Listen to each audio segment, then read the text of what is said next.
the ultimate. Main technical partner for Lamborghini Super Trofeo. Ventus. Hungkook Tire. It does not get any more tense than this, potentially any more dramatic than this. The stakes could not be higher. The biggest race of the season is go. It's lights out. We're racing here in Sepang MotoGP. The biggest prize on two wheels is on the line next live. It's time to race in MotoGP. Orang Malaysia, John Tengot avant race. See you in October and get your tickets now. Casi que ca.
We have gone through 3 different rounds earlier in the year, and now we've finally come to the ultimate, the final round, round 4 of the Malaysia Touring Car Championship down here at the Petronas Sepang International Circuit, together with me, Mio Adlan, and the lovely Erin Cheong. Hey, what are you doing? What are you doing?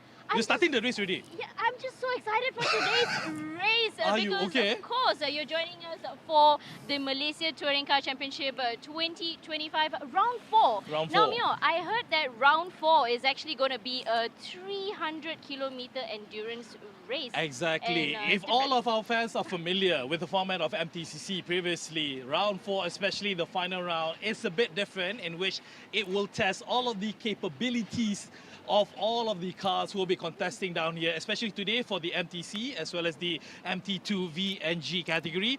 300 kilometers, about 55 laps. Are you ready for this? That's a long number of laps. I'm super ready, but what I'm super ready about is that this is the last round for MTCC. You're sad and already. especially, I'm sad, but also the fact that this is going to be a double point race, so it could be anyone's game. It could be anyone's game. If you guys do follow all the rankings right now, all of the points collection in regards of the teams and drivers, it is quite neck and neck. Yes. It's anybody's game out here, obviously for today's race as well as for the overall championship. So do make sure you guys follow us and support us on all our socials. Kalau you all tengah tengok kita orang dekat Facebook ke, dekat Instagram ke, dekat TikTok dan sebagainya. Thank you so much for supporting us at Sepang Circuit. And also kita nak remind as well, something big happening in October. Yes, the Petronas Grand Prix is happening on the 24th till the 26th of October. There are still tickets left for grabs, so make sure you guys check out our Sepang International Circuit website for more details, and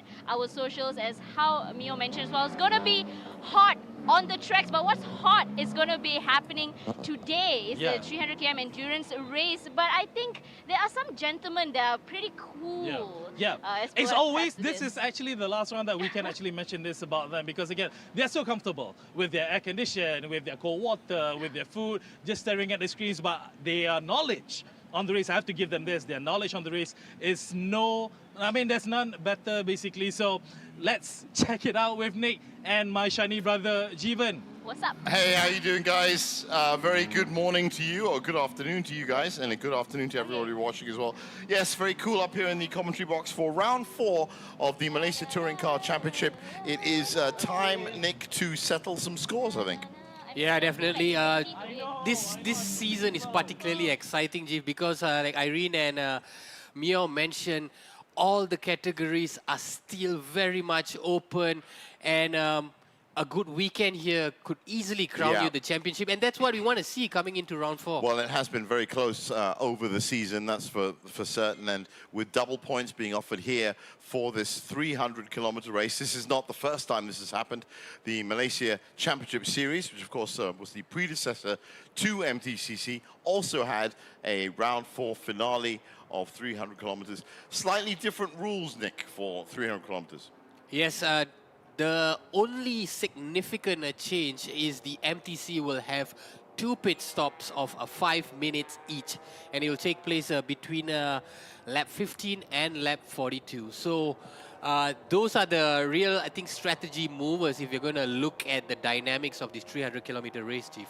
Well, even if you have, as I said, with the usual rounds, it's one pit stop during the pit window, and we've seen the kind of outcomes that can turn up from just having one. So having a second pit stop, it does affect the strategy. You can see a Lamborghini in the back there. Some of the other support championships here for round 4, the F4 championship in town, also the Lamborghini Trofeo as well. And as you heard from the guys before, getting ever closer to the Petronas Grand Prix of Malaysia. Don't forget to get your tickets for that one. As for the grid size, Nick, what are we looking at? Well, our screens show there is up to 33 cars who are going to do battle in the MTC and the MT2G and V category. So I wouldn't say it's the biggest field we've ever seen. It's not, but on aggregate it is. Yes, on aggregate it's roughly between 33 to 35. And just looking at some of the qualifying times, Jeef, we have in the MTC category, good to see Putra Adam and Avila Bahar. They topped qualifying yesterday with a fastest lap of 2:30. And in second place, surprise, surprise, Hayden Haikal and Raul Raj. In third place, we had Goh Lee Heng and Freddie Ang. That was in the MTC.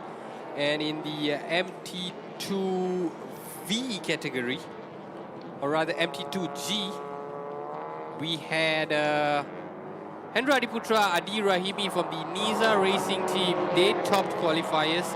Sunchipo Liukawa in second place. And Hakimi, Mohammad Kamil and Ayub in third place. So we have seen some fast times already in qualifying. Right, and the MT2V, we had Chong Kiat Wai and Yuta Kamimura from Arworks Rios. They were in top spot. Harkis Jiva, Brandon Paul, DB Motorsports, they took second place. And a father and son combination of Stewart and Charlie Hine in third place. But of course, Jeef, the qualifiers could be a reflection of today's race. It could not. Most of the time, these are usually our top competitors. Well, as you can see, that's the Petronas Grand Prix of Malaysia. Tickets still available, so do get yourself down to sepangcircuit.com and find out all the deals. They're selling out fast, of course, because we are getting close to 24th, 26th October. But if you're going to get your tickets to the biggest race of the year, that's where you get them from, sepangcircuit.com. There was 133,000 supporters who thronged the MotoGP last year. And also, other things you can find on that website, the Car Open Track Day. Fulfill your need for speed via SIC's Open Track Day. Get your own car on this FIA Grade 1 circuit.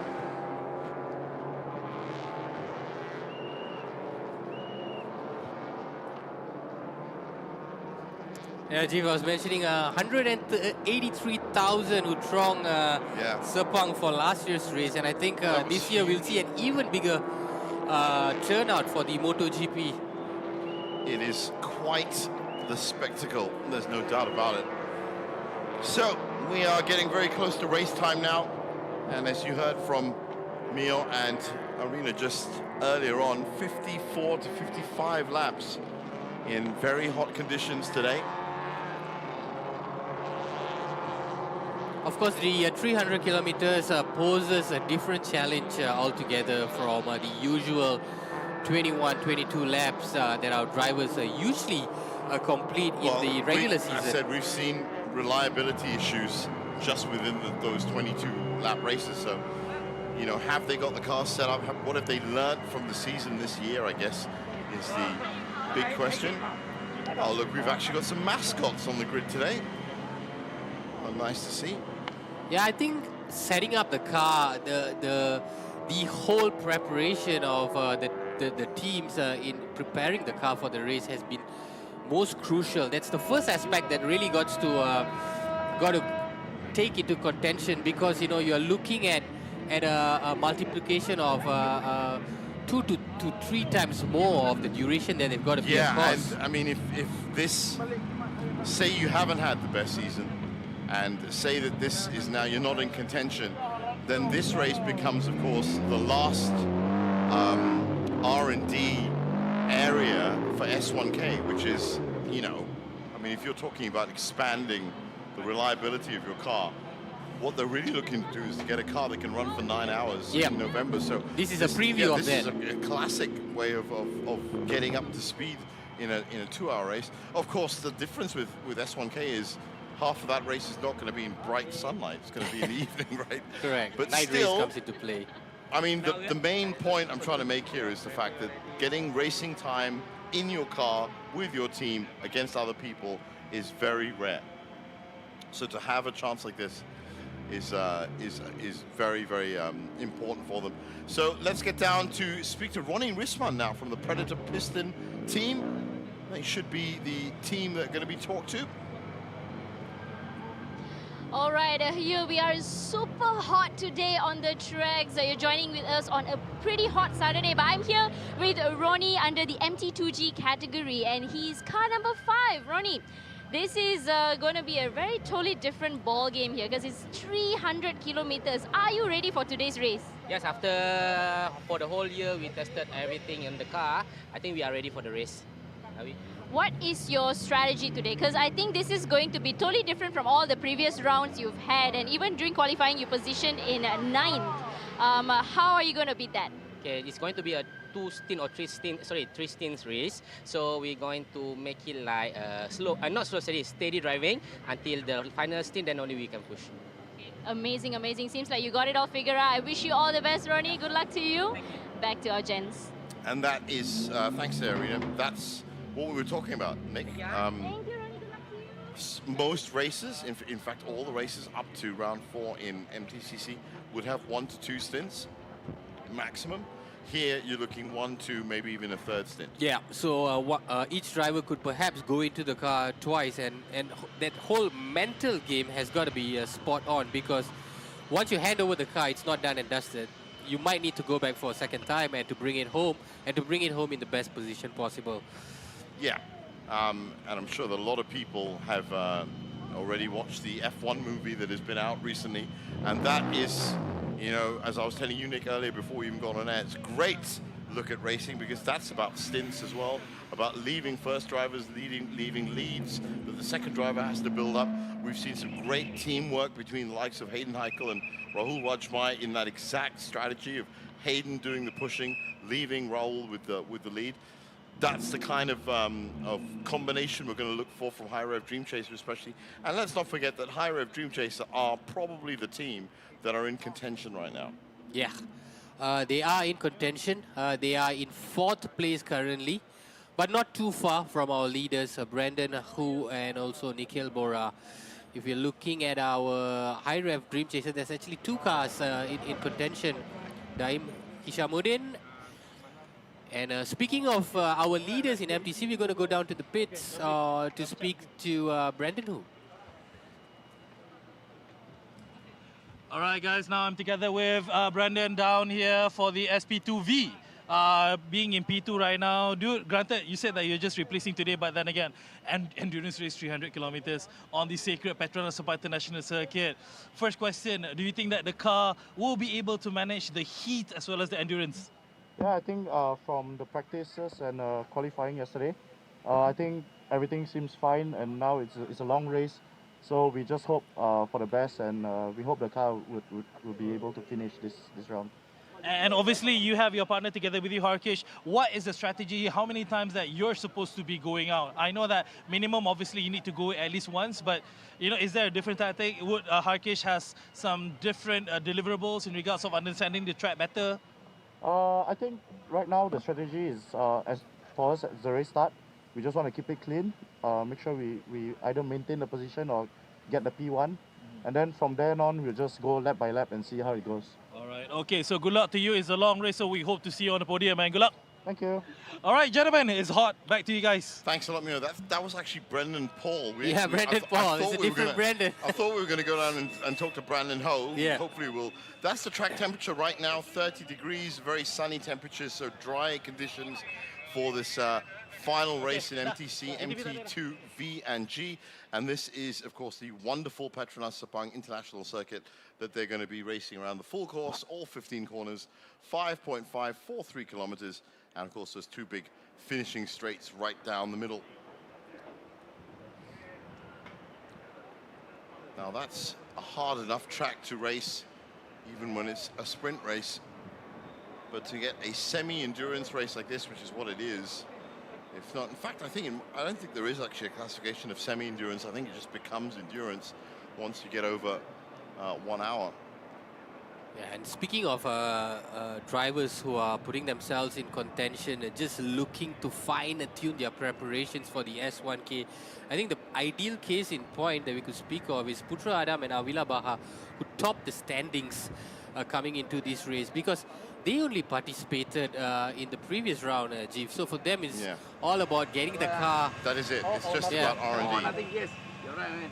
You can either use these rounds as pure research and development to get the fastest car for the next race or the next championship, or if you are in contention, then of course you have more direct priority today, which is to win the title outright. Yeah, and it will be amazing to see if Putra Adam and Avila Baha can put themselves in contention, because they really upset the odds at the top of the MTC standings, currently topped by Brandon Ho and also Nikhil Bora.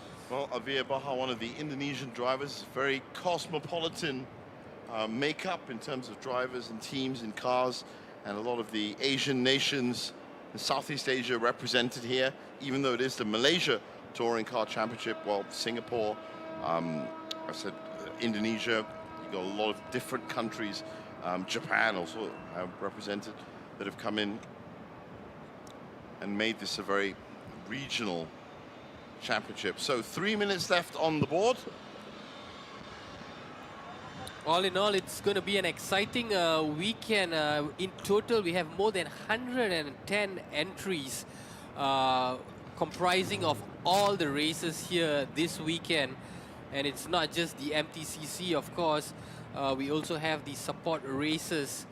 And so, really looking promising, looking great for a tantalizing race weekend. And the weather has as well is been pristine. It makes for It's been great. Yeah, it's been steady.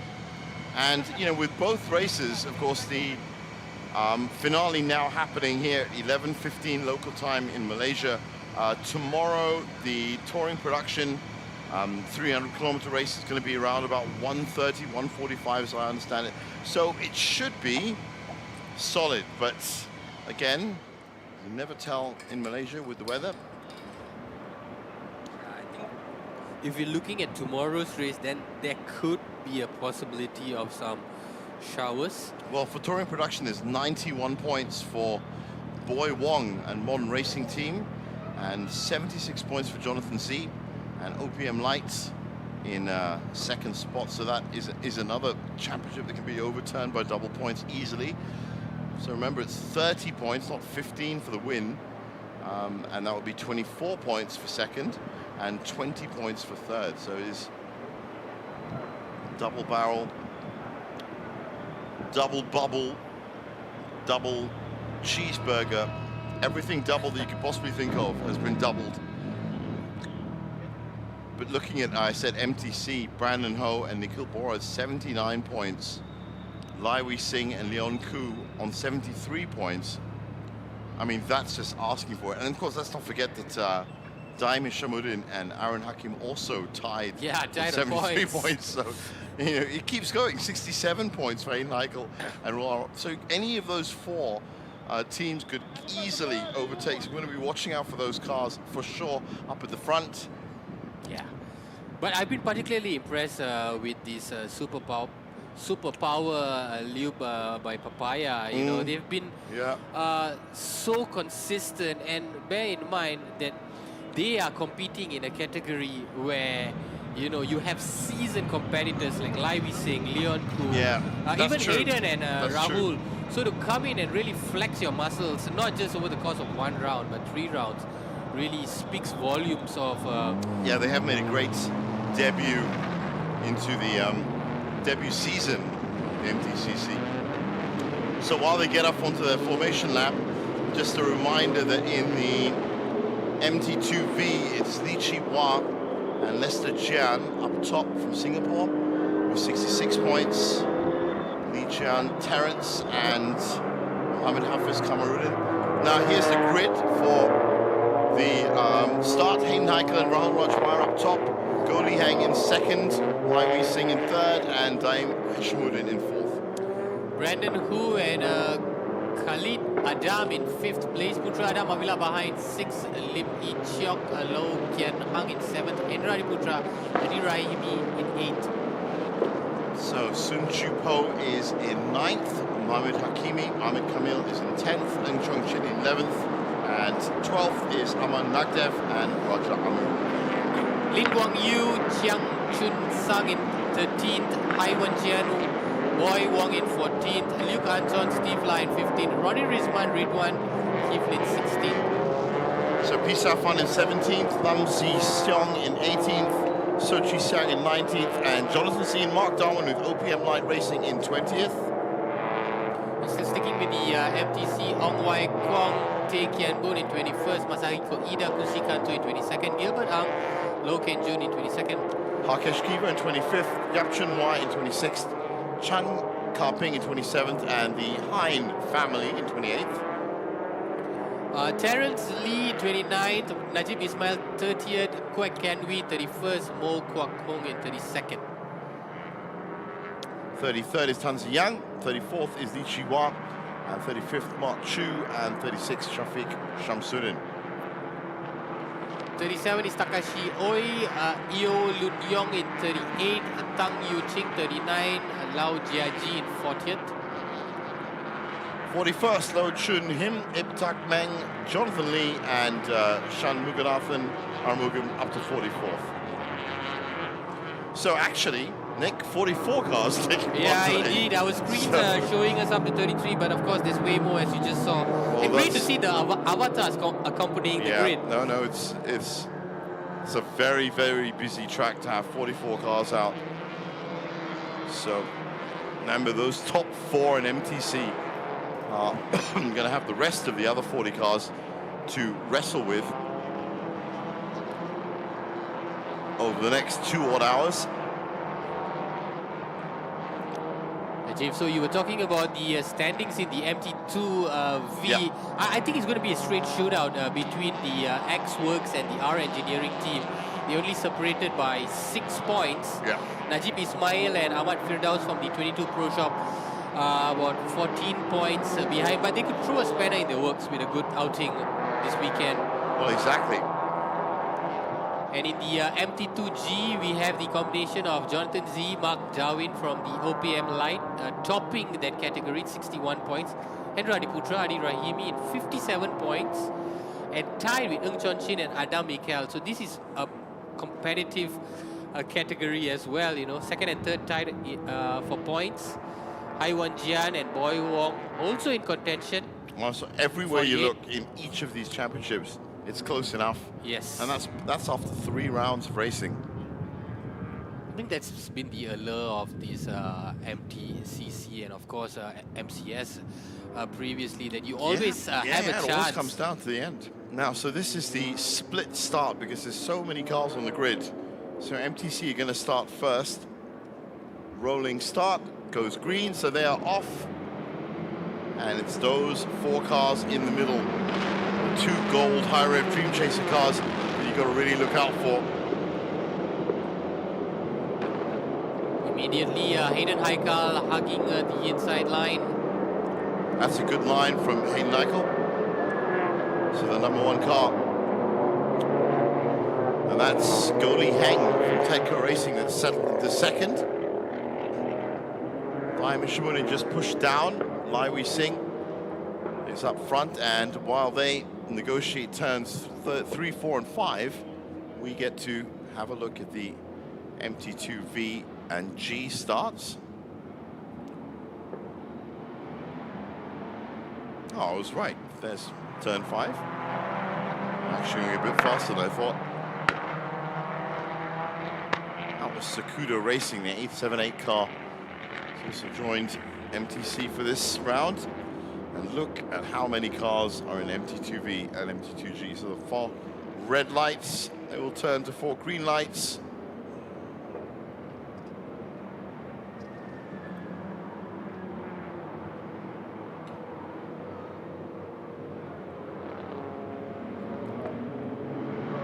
And they have, and this is going to be a lot tighter, Nick, coming into turn 1. For sure, I can see Sun Chipo from Bay Racing up at the front. That's Mohammed Hakimi, the 131 car. 919 in the middle is Ing Chong Chin from Sakuda Racing. And that's Nisa Racing, also seen there, Hendra Adiputra. That's the top 4. Leading off a massive trail, who thankfully have all made it through turns 1 and 2. Yeah, I was just about to say that. We have had a clean start. Hey, you got to take your hats off every time that happens. You've got to be happy. Yes. So big round of applause for those 40 drivers. Look at that. We have Putra Adam and Villa Baha who have now assumed a top spot. Well, everybody respecting everybody, and that's very good. Let's let them get settled in. Putra Adam and Avila spoke about really using the third round as an R&D because it was their debut weekend, and it looks like they have seemed to found the right combination, the right setting for that Honda. As they now top the standings in the MTC, also clocking the fastest lap time of a 2:32. It's going to be the timing to beat 2 seconds faster than Hayden and Rahul, and also Goli Heng and Freddie Young who take over later. Wow. 2:32.497, that's the benchmark for fastest lap. Only car on 2:32 right now. Of course, in these conditions, it's easier to post a faster lap times as opposed to a wet race. That is true. Oh, but hang on a second. It looks like Hayden is back in the lead. Wow. He has overtaken. Not sure if there's a car issue because that Honda seems to be going slow.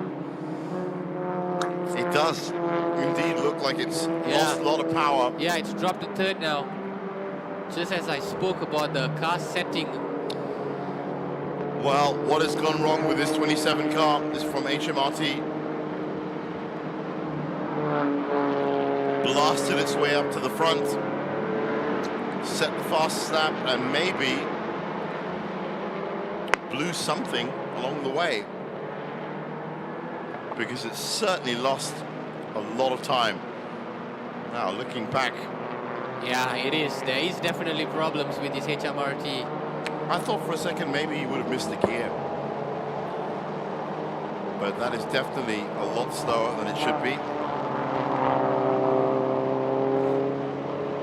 Looks like they might have to come in for an unscheduled pit stop. Yeah. Or maybe it was a gear problem. Who knows? Let's just check. I mean, well, looking at his sector times now, yeah, they are at 42 and 51. So definitely something is going wrong. To be honest, it's about 6 seconds off the pace right now. Yeah, and we could see concerned faces from the HMRT team so early in the race, having to deal with this I mean, that's still setback. lap 1. I don't even think we can even say it's so early in the race. That's right. Literally barely have not got started. Yeah. Meanwhile, Hayden Heikel has put in a 2:32.467, which is the new fastest lap. And there we have it, Jeep coming in for an unscheduled pit for HMRT. Well, they've got to address the problem as soon as possible because, of course, they want to get back out there. This is a classic example of how you had the best laid plans of mice and men. You had your plan sorted out. That's not, it's come straight into the garage. Yeah. It's not even waiting outside. Could be an engine issue. I mean, over the course of this season, we've had cars that have stalled due to various engine heat issues, even overheating. But it's a bit too premature for this HMRT to run into overheating issue. I mean, it has to be concerned with that first lap that they put in. I mean, the first lap time that they put in, because that was the fastest at the time. And maybe they just blew something in that engine. Anyway, so Putra Adam and Avia Baha, who we thought were going to be contenders, are now very much looking like they're going to have to give up their dreams for this race. Hayden Heikel and High-Rev Dream Chaser are now being followed by Tenko Racing. That's Go Li Heng. Yeah, and Lai Wei Sing and Leon Koo, who are currently in 4th place, will be hoping that Go Li Heng in that car 15 would be able to really push Hayden in order to give them an opportunity in that MTC. There's Dime, solid and very reliable racer. Meanwhile, back at MT2V and G, it's Sun Chupo from Bay Racing that's leading MT2G. Hendra Adiputra and Ng Chong Chin in 2nd and 3rd. For MT2V, it's Chong Kiat Y, 289, and that's 20th overall. And Stuart Hine is in 2nd, and Mohammed Najib, Mohammed Ismail is in 3rd. Those are your starting positions for MT2V and MT2G.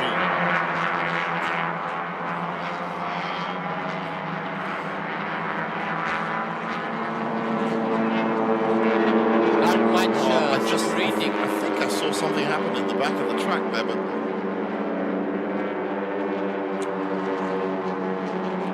no, everything's going fine.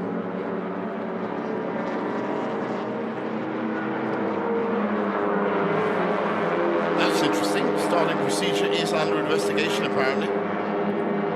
Looked pretty much clear to me. Yeah, look fine to us. Might be the little things. So, you've got Johnny Z and Mark Darwin. There they are in the middle of your screen. And they are currently running in 11th overall and 6th in class. And it's a very tight battle, as you can see, for the top 5. First of the big battles for the day, I think. Oh, another car. Unscheduled pit That's stop. Brandon O. Yes, that is our current MTC leader. Ooh, that car's being pushed back as well.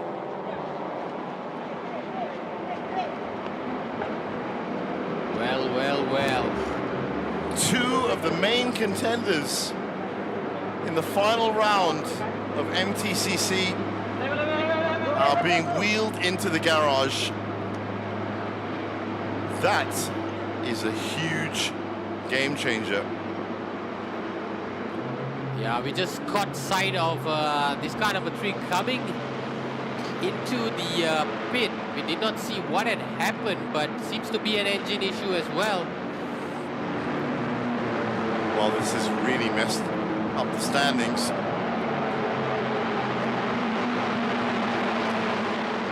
I mean, surely the teams would have planned for, or would have anticipated perhaps, or prepared for some sort of issues, I don't but think not this, so early on. Yeah, I don't think this early. This is played right into the hands of our engineering and High-Rev Dream Chaser. All Brandon can do is wait for the problem to be resolved. Well, he was 6 points ahead of the chasing pack. So all they need to do is just put as much distance between themselves and that pit lane as possible. Haiwan Jian and Wong Yucheng. Hui Wong for the modern racing team in the MTC category, or MT, yeah, MT2G is the exact classification for them. And that's the battle for 5th.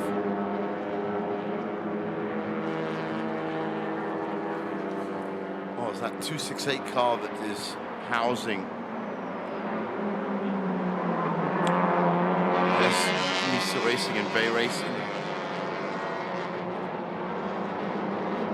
It's the Nisa Racing team who I remember in the last round had a horrendous start and really created a massive gridlock because the car spun out of control. Yeah. They're looking for some redemption this weekend as well. Because they've done so well prior to that, this Nisa Racing team.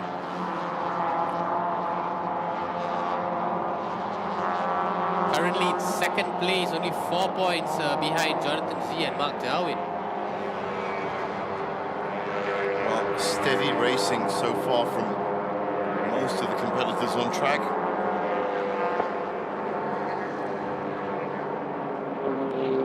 Our screens do not indicate the status of car number 27 and car number 3 who are still in the garage. Yeah, I don't think they're coming out again. And if they do, they're going to have to run an incredible race. Because Hayden Heichel is on lap 4 now. And is slowly pulling away from the rest of the chasing pack.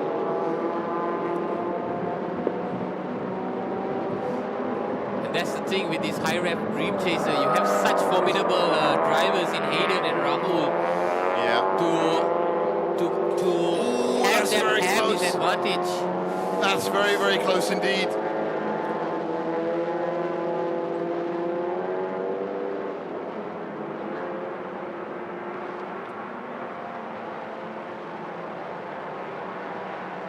There we have it, the bottom two, car number 3 and car number 27. Yeah. It's all over, I think, for those two. Even if they do get the cars out, as I said, it's going to be difficult to catch up these extra 3 or 4 laps that they've lost.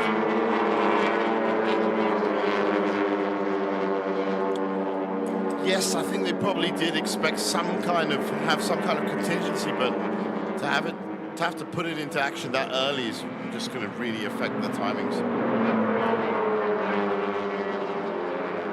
There's not much they can do about it. Yeah, I think at this point it's just a matter of trying to get that car out as fast as possible and hopefully try to finish the race at least.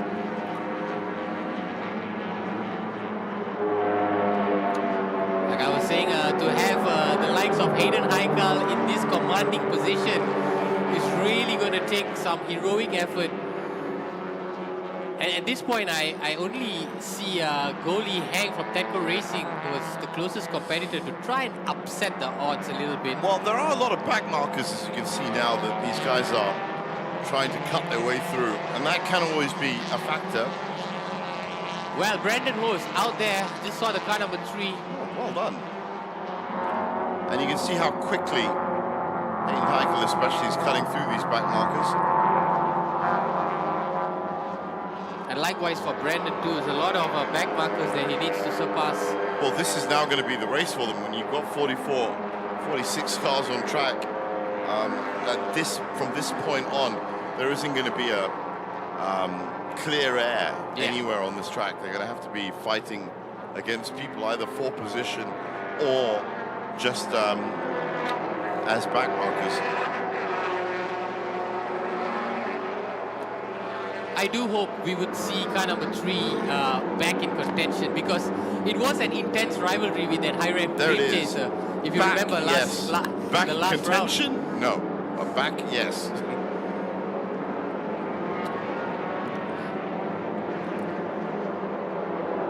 I mean, that car's got to be a full 3 laps back now, so barring something really quite miraculous, Yeah. they're going to maintain that. I mean, there's plenty of time. Well, that's interesting because that's Go Li Heng from Tedco Racing. So another one of the top MTC contenders has ground to a halt, and soon it is just going to be Sakudo and High Rev Dream Chaser and R Engineering. That's it. So early on, lap 6. I can't believe what I'm seeing. Another setback so early on. Another huge setback And all, so early. And all happening in the MTC category. I'm going to actually have to start taking some notes now. Try to get confirmation of what exactly had happened to car number 15.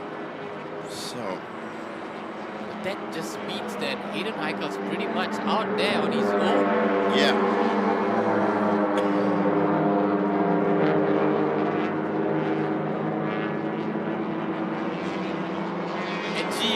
With that car number 15 being taken out, he's opened up an 8-second lead.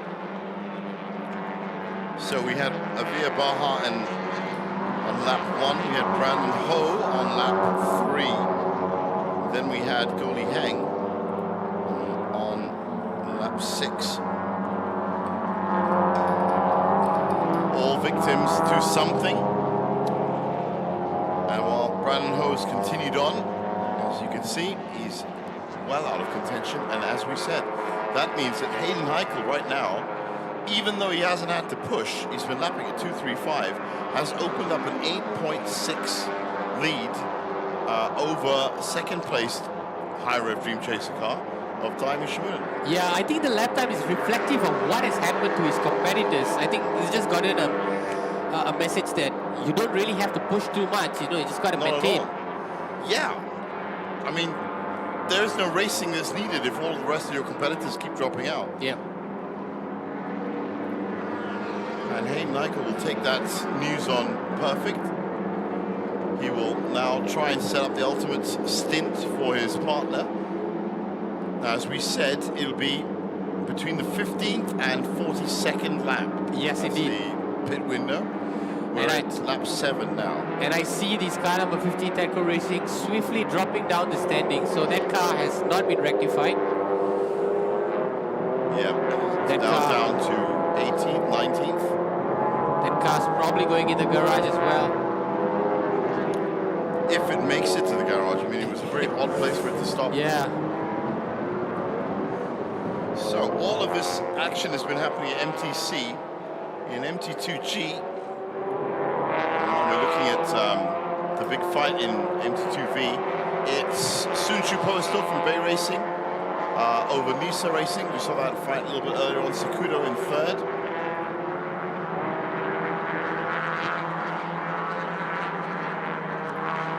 Interesting. That is Avia Baha. Yes. Back out again, lap 6. Well, for them, of course, it's going to be lap 2 or lap 3. Yeah, it's been in that garage for quite some time. Exactly.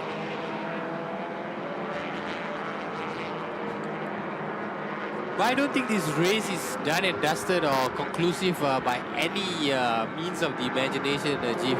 If it could happen to these cars, you know, no one is really it could happen, free from any sort of... that's the thing. I mean, now it's not a clean race. You don't, you know, you have to rely on other people breaking down. Yeah, exactly. If you're gonna, now all you can do is still go out and do the best you can. You try and race as hard as you can, and I'm sure we'll see that happen. But the chances of everybody else, I mean, the probabilities of it mean that is a very, very slim chance now for them to hang on to in the last race of the season. If it was, you know, race 2, fine. Round 2, yeah, great. Round 3, great. But in the last race, you needed everything to work perfectly, and unfortunately, they've lost at least, what, 3 laps at 2 minutes each. You're talking about 8 minutes behind in terms of time. That's what they need to get. Yeah, you're exactly spot on. It's just going out there, giving your best and hoping for favors. I think that's the key word.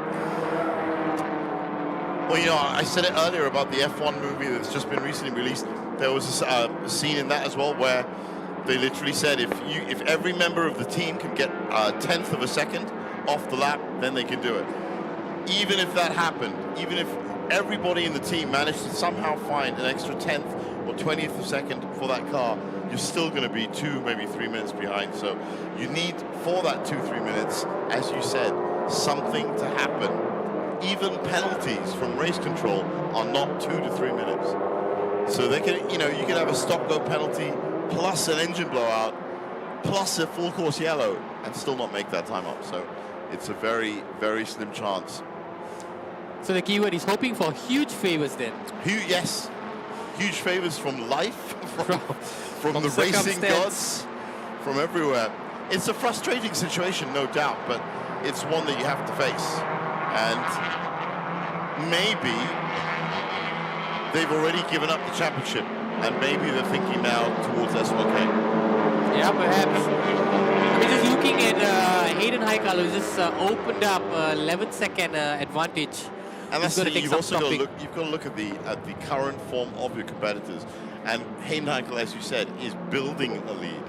He's at 11.3 seconds now after 8 laps. So where's he going to be after 20 laps, after 30 laps? Everyone's going faster. So even if you go faster, it might not be enough. It's a shame because we all know what this car can do. Yeah, and it's been doing really well. He's just gotten past, actually, the leaders of MT2G. This, I think, is MT2V, in fact. This is a replay of what had happened earlier. I think there's a slight... Yeah, slight touch. Slight touch there. Certainly not easy.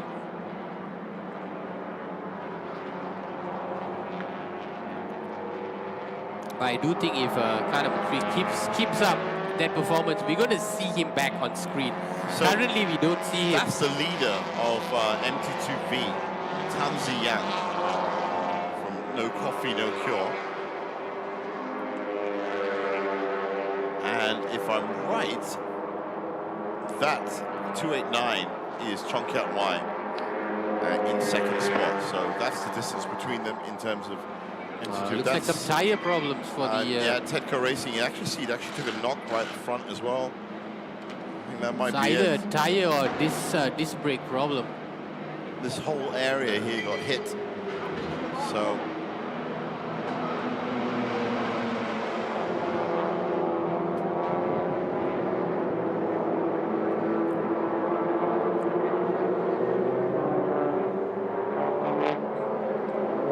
MT2G and MT2V is still very much close. You know, you can't really tell them apart.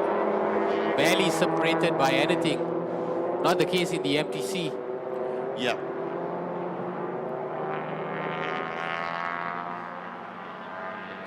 Daim Shamuddin and his partner Aaron Hakim currently running in second, 12 seconds behind the leader. That is Bay Racing and Nisa Racing, and there is Daim Shamuddin trapped between those two. So very interesting situation here that you've got the second place MTC car that's trapped behind the top two for MT2G. He's got past one of them now.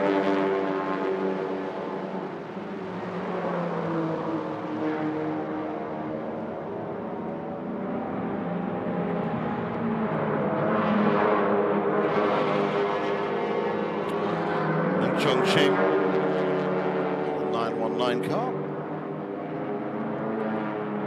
Scooter Racing about to be taken.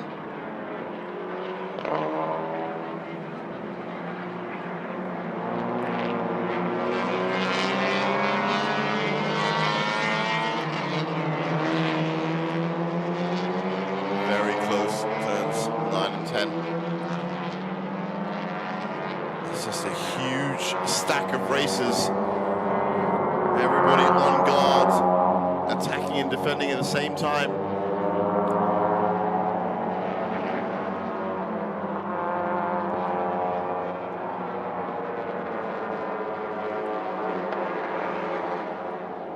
it's a surprise to see Jonathan Z from the OPM Light Racing dropping to 5th. He was in 2nd not too long ago. Now having to claw his way back. Wow, just hit the back of that 919 car. Came a bit too close.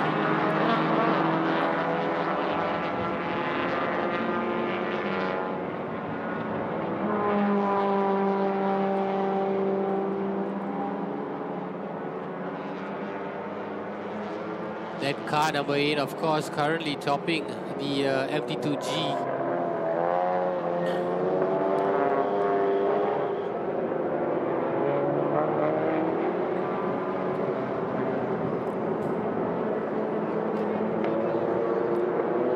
That's the little clip that we saw just now.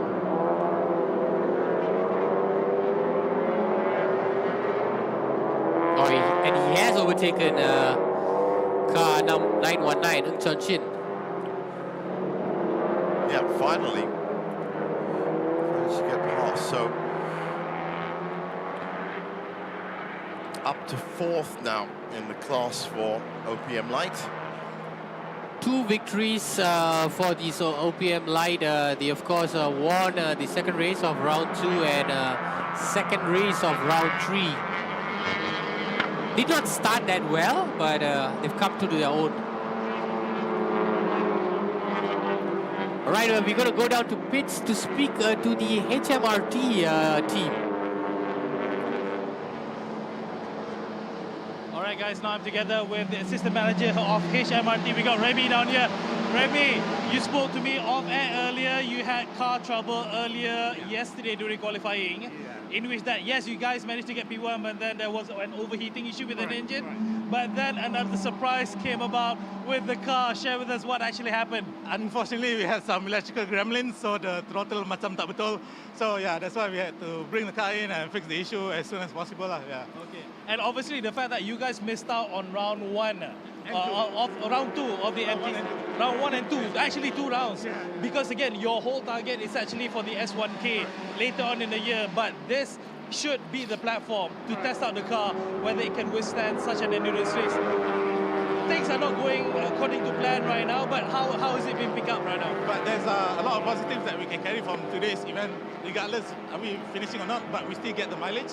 So we get some data from what we're gonna do this race. But looking at how Putra Adam is actually performing, obviously it's not his fault when it comes to mechanical issues or whatnot.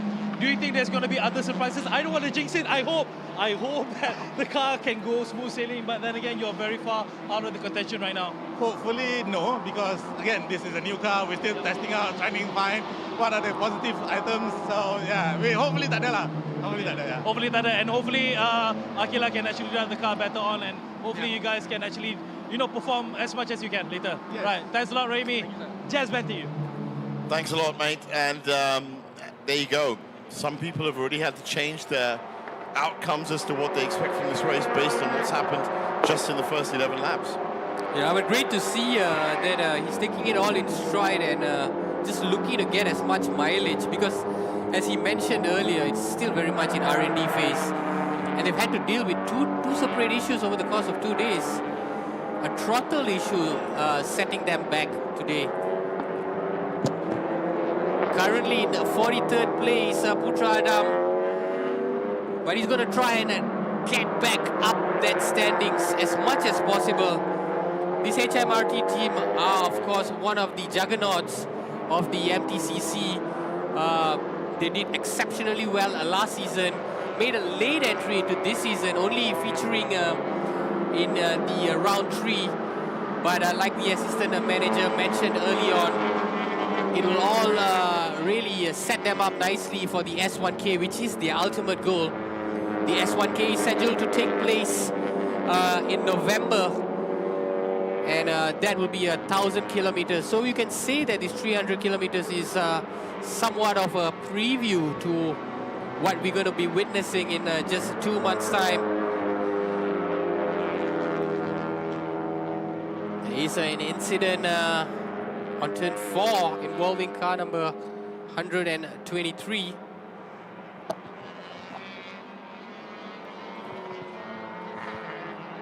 And so looking at the current standings, I can tell you that Hayden Haikal in that high ref Dream Chaser has just extended his lead. He's currently almost 15 seconds. All right, we're going to go down to the pit once again to speak to car number 3. All right, here I am with Brandon Ho, car number 3, of course. Brandon, you were leading, you are leading actually in your category. What went wrong? At the start of the race, we realized that there was misfiring issue due to spark plug, I think, or coil plug. So that put us down behind by 2 laps. So not an ideal start, but it's a long race. We still have hope. We worked really hard to be where we are today. So we're going to full push all the way until the end. Yeah. Would you say you realized this problem? Did you have any of these problems during the qualifying previously? Actually, during qualifying, we have another problem, but it was rectified for today's race. It's just today so happened that misfiring issue came out, but it never came out before. So it was unexpected. Yeah. Do you think right now, because 300 km, like you mentioned, is a long race, anything can happen, it's anybody's ball game. Do you think you have what it takes, or your partner has what it takes to keep your position standing at the top for your category this round? I mean, to be fair, we are 2 laps down, but we will give our best. You never know, right, what will happen. So yeah, we'll give it our all. We'll try to make places back up and try to win the championship for sure. Yep. Of course, we're waiting to see you up on the podium as well. Thank you, Brendan. Good luck to you for the rest of the race. Back to our gents. Thanks a lot, Rena. There you have it. I mean, determined till the end. They're going to stick with it. It was a misfiring issue. Yeah, it was a spark plug issue. But they're going to hope that other things work their way, and some of the other teams do get into some of, well, difficult situations, so they do find their way back. Goes to say, if you can really set and tune the car all you want, but sometimes you just can't anticipate the problems that might arise. Even on the driest, most perfect day. And that was interesting to note that they said that that misfiring issue had never turned up before. Turned up, yeah. Qualifying or free practice.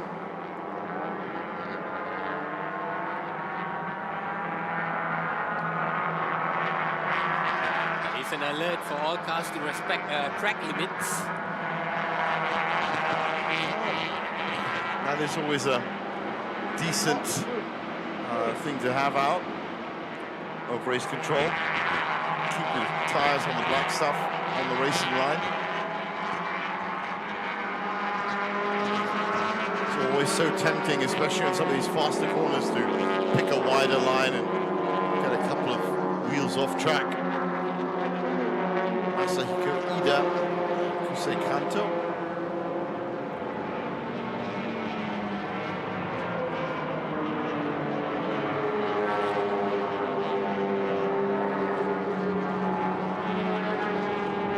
So that is actually for 28th and 29th overall.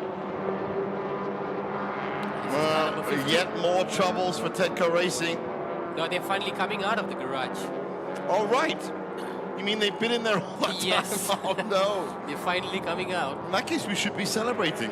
I thought they were actually going back in. They must be at least, what, 3 or 4 laps down now, 4 or 5 laps down now. Even. Yeah, they were quite some time in the garage as well. Coming out with a patched up front bumper. The pit window is now open, and that is important. Even though we have already seen so many cars come into the pits as unscheduled, that, by the way, is where the track limits has come in. A lot of cars have been going very wide on turn 14.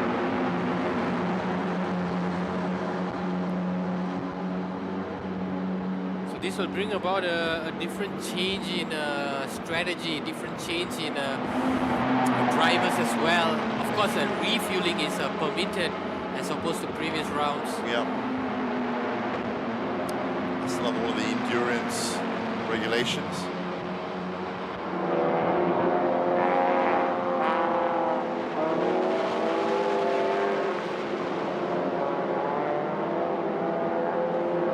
To give context, if 300 kilometers from here, I just googled it earlier, We'll take you to Malacca. We'll take you to Cameron Highlands. We'll even take you to Penang. Pretty much, yeah.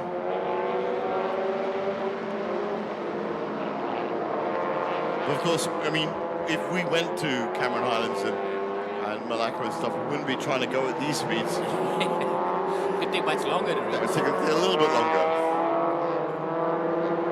Especially Cameron. It's just a winding road and really got to go slow in those corners.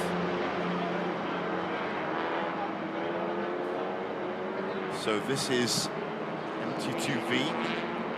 Tan Ziyang has been in charge of this and still is, but as you can see, that's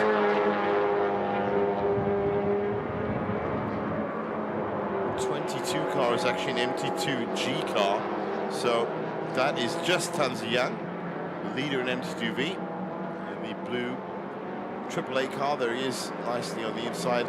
This is second in there. That's second in MT2V. Chong Kiat Wai.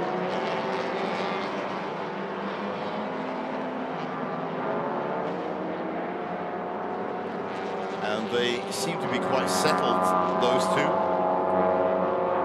at the top of MT2V. And there, as you can see, 4.7 seconds just between them. But really, there is, well, quite a distance from second to third. Interestingly, Jeev, pit windows are open, but I don't see any cars at this Yeah, they're point. going to be taking it nice and easy, I think. Yeah. It's not like previous races where they all come in together at almost at the same time.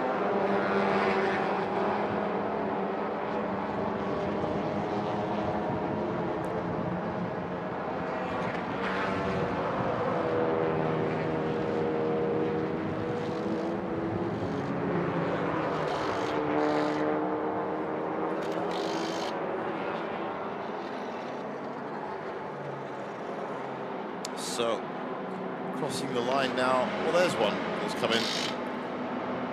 So the first in Axe Works. They really are the first car through as well.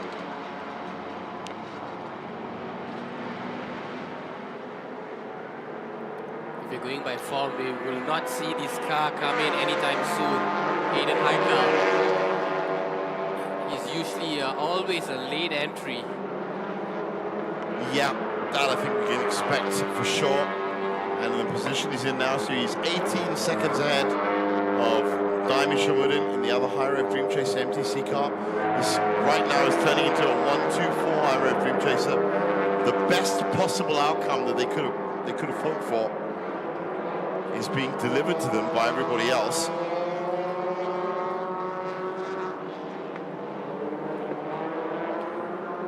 Yep, like we saying in the R engineering, currently in third place is some 12 seconds back. 12 seconds, well, so yeah. That's a lot of good numbers for Hayden Heikel and High Road Dream Chaser. And even with this lead, I'll still expect him to come in late. Yes.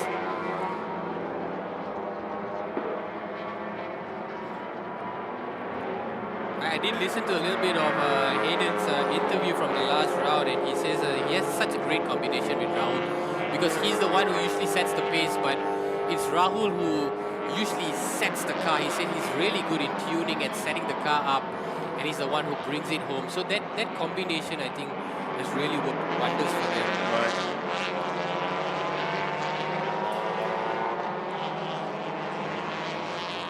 So that was Rakesh Giva and Brendan Paul. And that grey 19 DV Motorsport car. Fighting with Mohamed Najib, Mohamed Ismail. That's for position as well. That is for fourth and third. Third and fourth, I should say, in MT2V.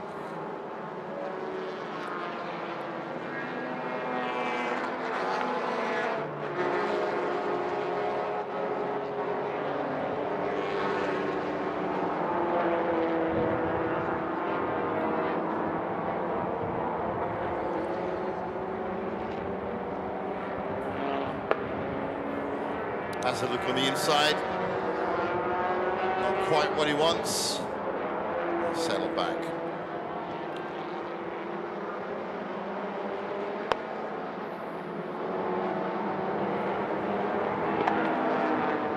Well, we expected these strategies to be stretched a little bit for this double header to finish off the season.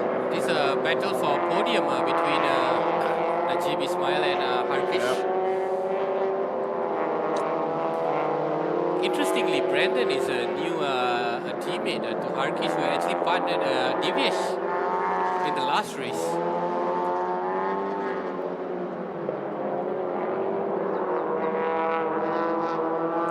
So now some warning flags coming out for track limits infringement.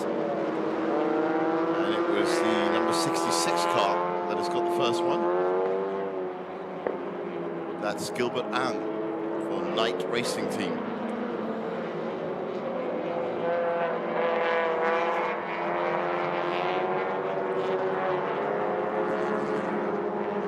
Sao Fan and Ling Guang Yu in MT2G.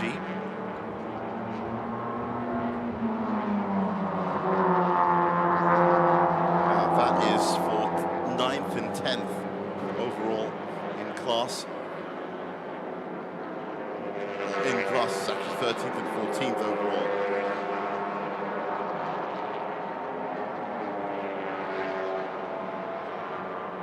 That MT2G category is so tight. You can see that Sun Chipo is only has a 200-second lead over Hendra Di Putra and Adin Rahimi.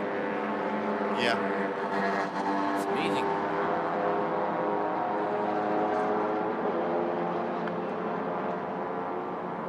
I'd like to have a glimpse of that battle that's taking place there.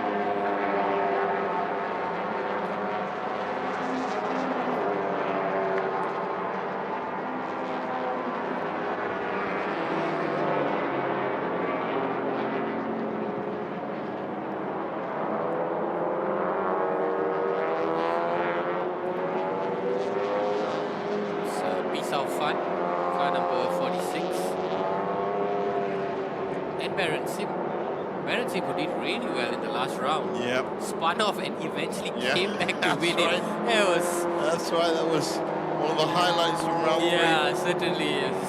Watching the highlights yesterday, I was just so amazed how he did it. And did it in wet conditions as well to come back and win that race. Well, that's the thing. They've been gifted some amazing conditions today, which makes those early retirements even more strange. It's just very unlucky for the likes of Tedco Racing and Superpower Papaya. Yeah, and the issues that they faced also, it's not common issues. They had throttle issue, which I've not heard of this season. Yeah. It's spark plug. Yeah. So more cars coming into the pits.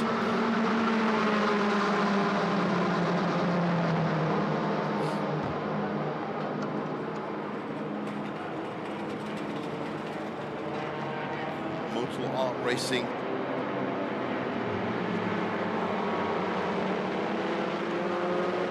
We're going to see a more and more steady stream of cars coming into the pits.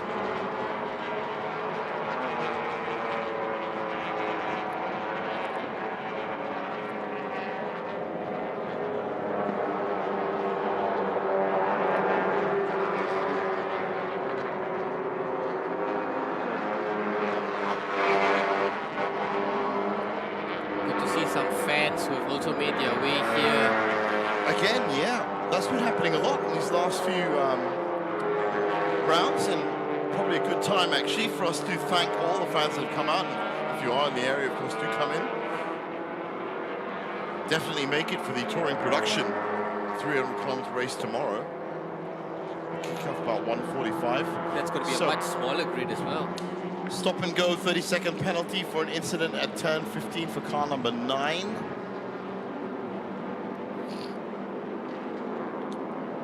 Interesting how the penalties are now being dished out. There were reminders, then there were warnings, and now, for the cars that have not paid attention to the first two,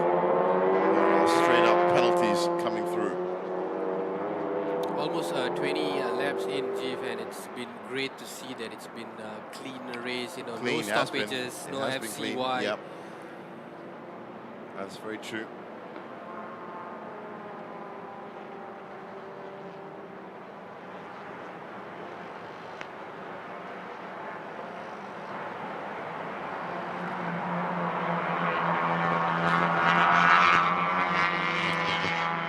And as you can see, more and more cars coming into the pits. It's the Mogan team, Track Day King. Looks like both of their cars in same time, 119 and 120.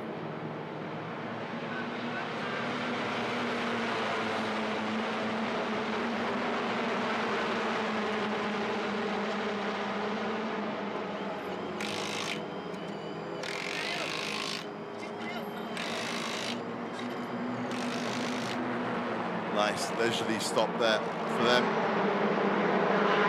One of the main contenders right now, as I said, it's, well, for MTC, it's all about High Rev Dream Chaser. For MT2G, still very, very close between Bay Racing and Nisa Racing. MT2V, Tanzi Young and No Coffee, No Cure are ruling the roost. This is our current leader for the MT2G. And that's the gap. That is the gap with Andrade Putra. Yep, that's it. This is the biggest fight that's happening right now. Well, well, well. A driver change. Driver change, yeah. Refueling as well. This is the scheduled pit stop that they would have wanted at the start of the race.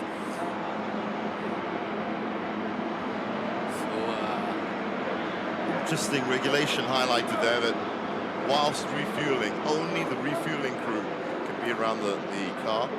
Even the drivers have to be out the car. So the 2 plus the actual refueler are the only 3 allowed around the car itself. Oh, there was Freddie Ang who was in the car earlier, because this is Goldie Heng looks ready to go in.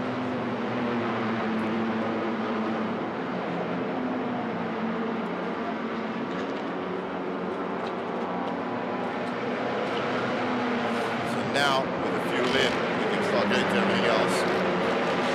And that includes Goldie Heng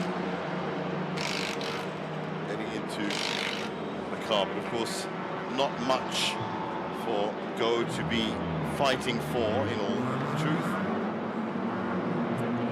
Yeah, still very much bottom of the pile. Not even in the top 33 as our screens indicate.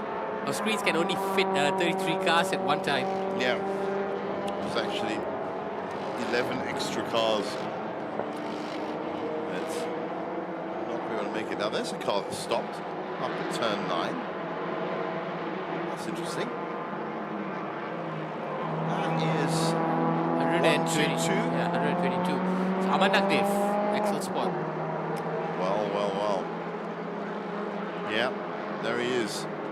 Was in 14th place, swiftly dropping down the standings now.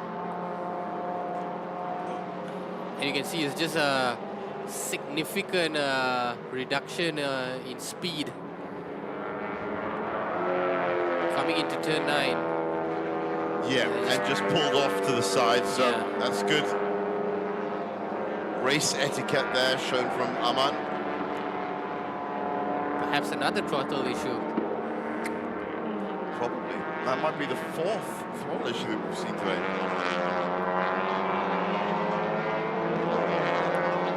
Powertrains across the board failing.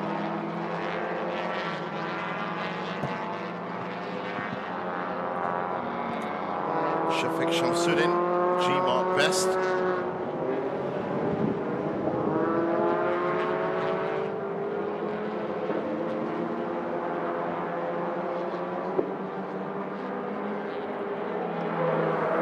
This is that big fight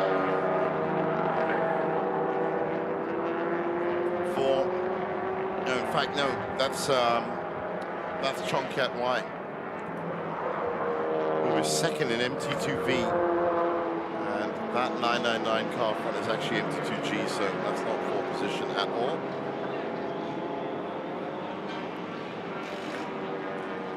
That fight between Hendra Adiputra and Sun Chupo.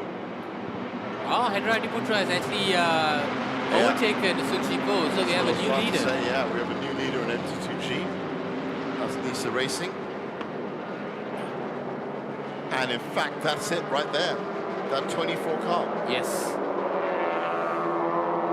And this is interesting because if this position remains, then this Nisa Racing team will be crowned champions in the MT2G. Wow. Wow. So we are at least seeing one of these battles that we've been hoping for. Yes, because the closest competitors, Jonathan Z and Mark Darwin, are in 4th place. Well. So, can this Nisa Racing team stick it out at the top for the remaining 34 laps? That is a bit of a stretch. It's 18 laps now. Remember that most of the round races, rounds 1, 2, and 3, are based on races that raced 19 to 20 laps each. So this is essentially going to be the max, the benchmark for them, and everything after this is going to be the real endurance part of this finale. Yes. The tough part is yet to come, the challenging part.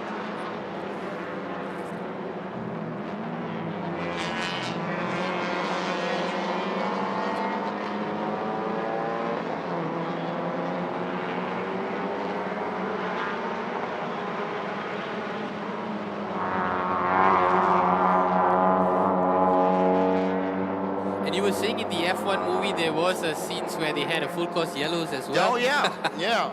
There were things happening in that movie that happen in MTCC more often than they happen in F1 themselves. So there was a lot of there was a lot of using full course yellows to get track position.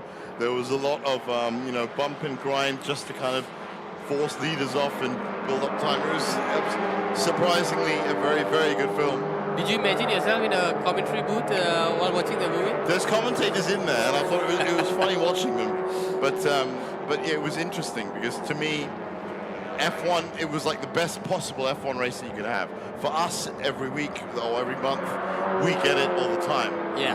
Because that's how these guys managed to get more time up. But they did highlight all of these different racing situations well in that movie. I'm sure anyone that's into motorsports would have liked it. That's the important. That is our engineering. That's Lai Wei Sing has come in. Yeah. So Leon Koo will now be getting behind the wheel of that car. No, in fact, that's Lai Wei Sing getting in. So Leon Koo is starting off. Earlier, yeah. And there is a debris in the middle of turn 11. I'm not sure if that's going to constitute a full course yellow. Well, we've been very lucky to not have any full course yellows so far. Now, just a word about our engineering, because so far they have been running their team as slickly as they always run their team, and they have been, you know, as I said, coming in for the right pit stops at the right time as well, and they might be the car to look out for this next 33 laps. Hayden Heichel also going very solidly. 21 laps completed now for, as you can see on the left of your screen. That's how it stands for MTC, and it really is just the high road Dream Chaser cars that are on 21 laps because of that pit stop. Wow, we have car number 3, Superpower Loop, who's now back up in 20th spot. It's amazing. 20th is, I mean, it's amazing, but it's what you see on the screen there, 2 laps behind. Yeah, 2 laps behind. Putradam also 4 laps behind. So I think that car's back out as well. And Goli Heng right behind, so the 2 cars who are out early on.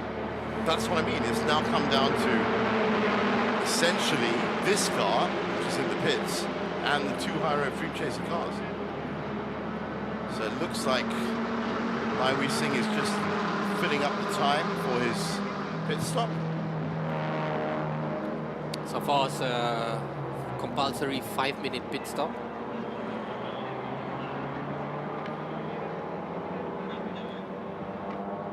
Now that isn't actually Hayden Heichel, that is currently wrapping at 2:35.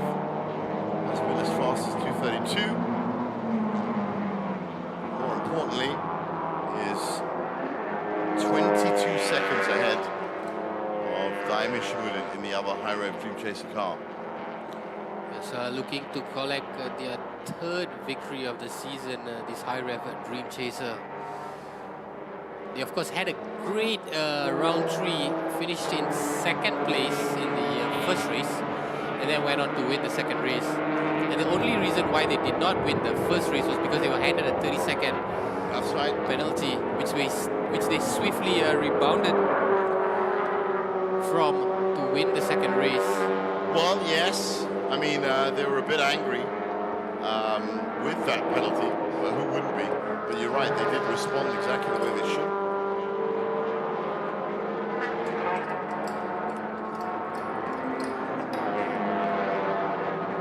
Now, debris in the middle of the track at turn 11. I'm just trying to see exactly where that is. That's not here, that's turn 15. Well, Jay, we've spoken so much about car number 1. We actually have not highlighted car number 100, who are very much in contention because they're only 6 points behind Hayden and also, or rather Brandon and Good to see our engineering are now out after their 5-minute stop. It was 5:02, in fact. That's what I mean. Everything going according to plan for our engineering. That usually means that they are contenders near the end of the race. So far, no significant problems for one of the most successful teams in Malaysian touring car racing history.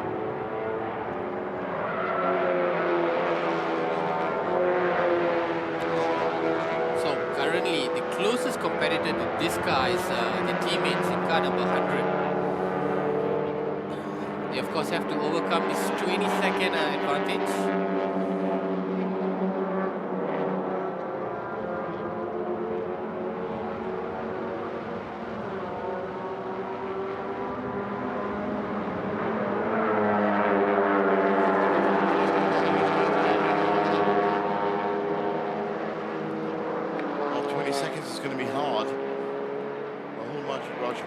Capable enough to come out and maintain that.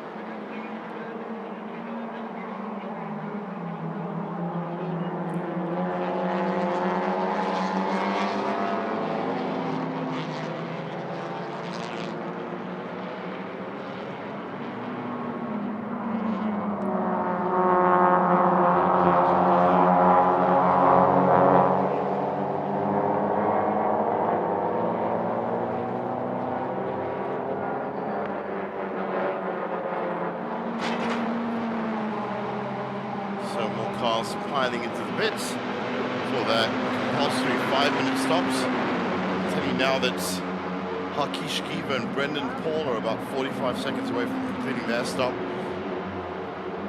Oh, that's big news. That is huge. That's our leader in the MTC. That is Hayden Heichel that somehow found himself in the gravel pit. Oh my, oh my.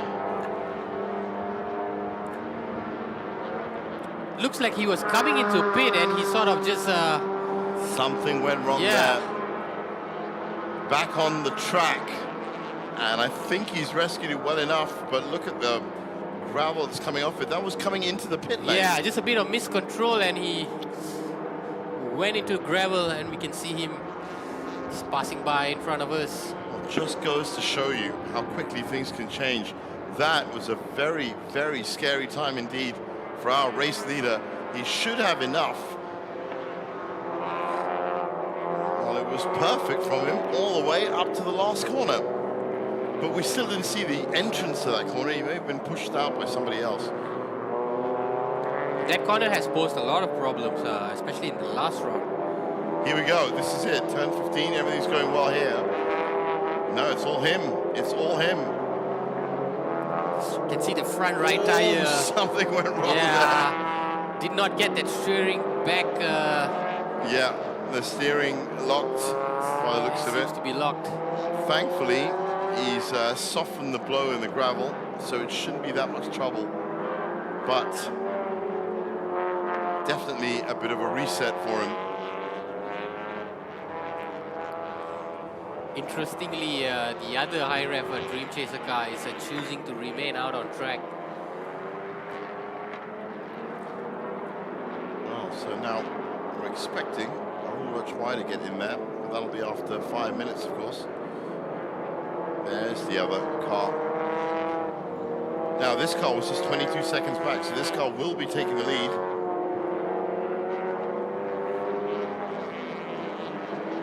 For sure.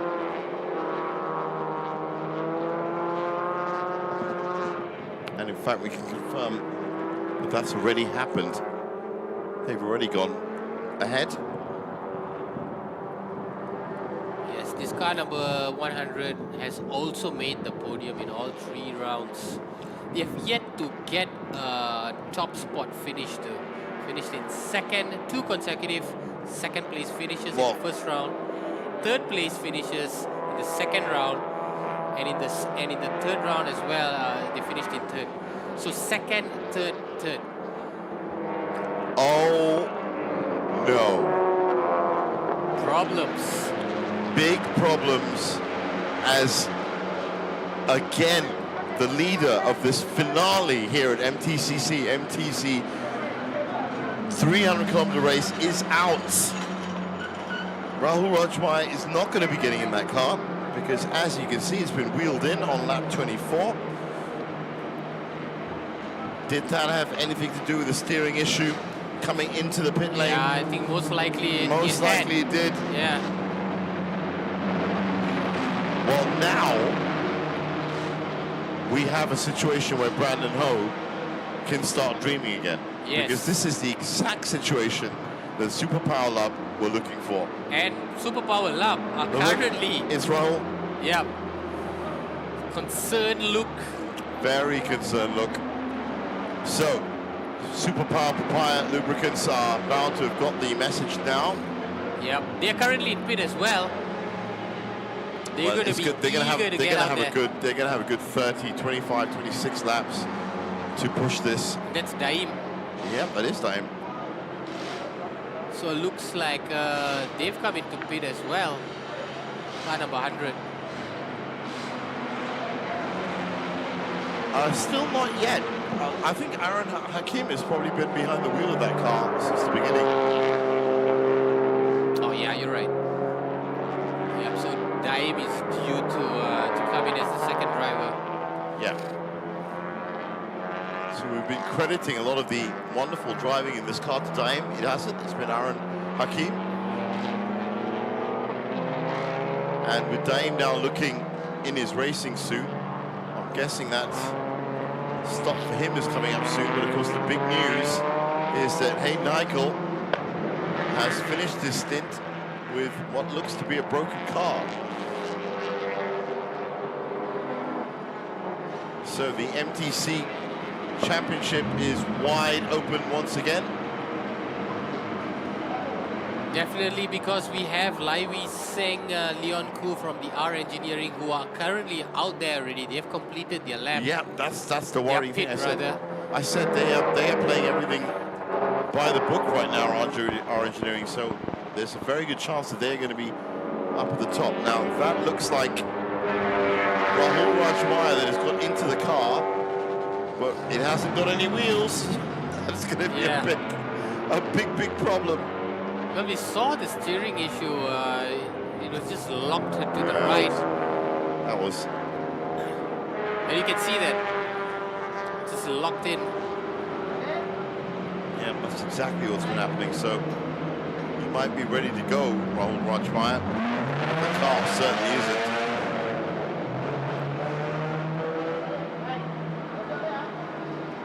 So tragedy strikes iRev Dream Chaser. And it's come at a time where the Superpower Lab is already making its way up the standings. It's currently in pit, so it's in 20th spot, but I expect that car to swiftly move up once it gets back out there. Well, that 8 minutes that it was behind is now rapidly coming back. So they've got to make the most of it. make hay while the sun shines, as they say.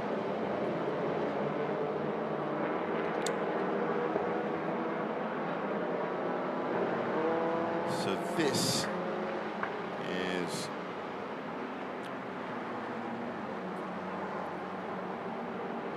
And Aaron Hakim has stayed out there as long as possible.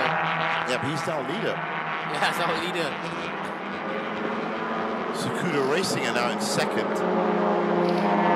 Lee Chuk and Lo Kian Han. And Lai Wei Sing and Leon Koo in third in MTC. Well, that's been a huge story. That's a massive story.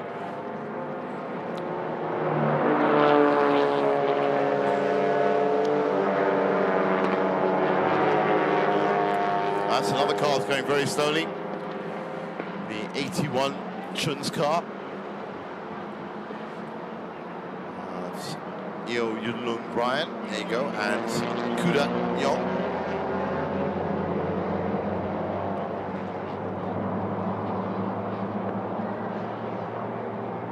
Car number 24. Ooh, that's could be a blow for the Niza Racing team. If they are handed yeah, exactly. a penalty of any sort. Overtaking under the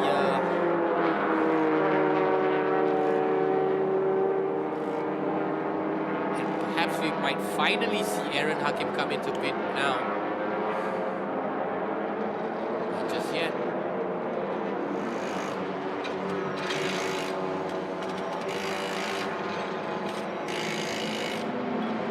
It's a surprisingly clear area of the pit lane. ST1 on the Singapore team.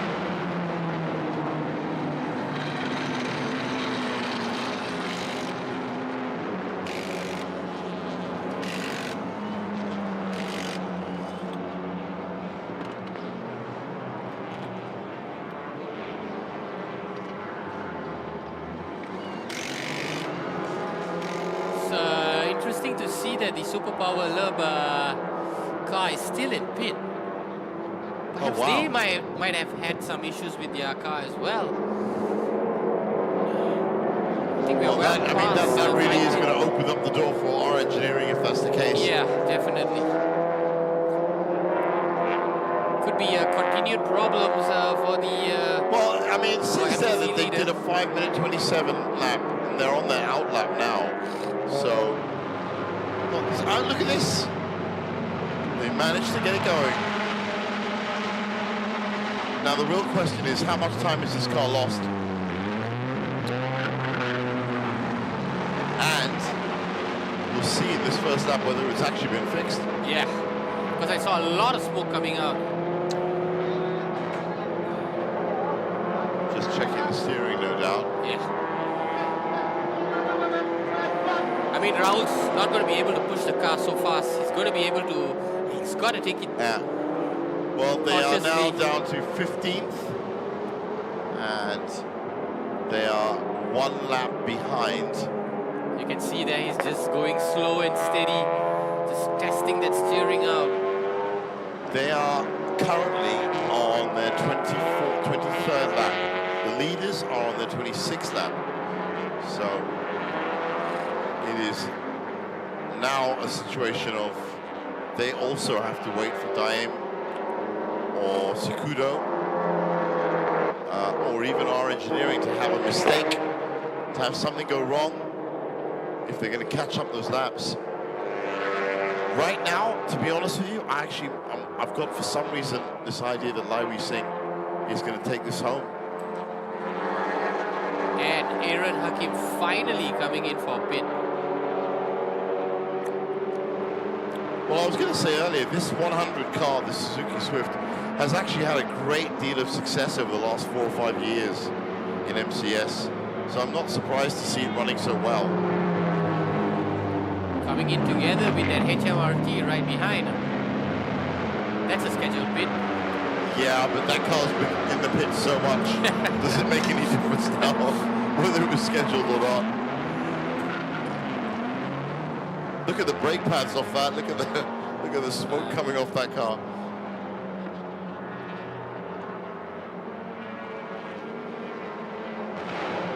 just going to let it cool down for a bit, I think. They've got the time. If this is the scheduled pit stop, it's going to be 5 minutes. So Rahul Rajwar, what are his times looking like? Still not going as fast as the car was going earlier. Well, this is still the out lap, so.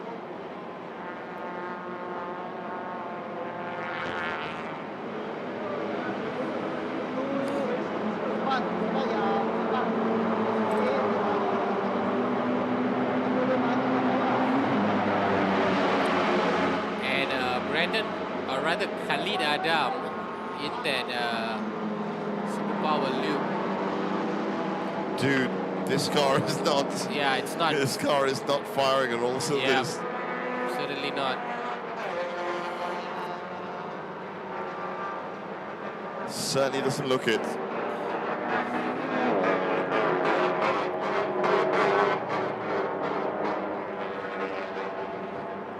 Well, you can just hear it. It's just patchy, to say the least.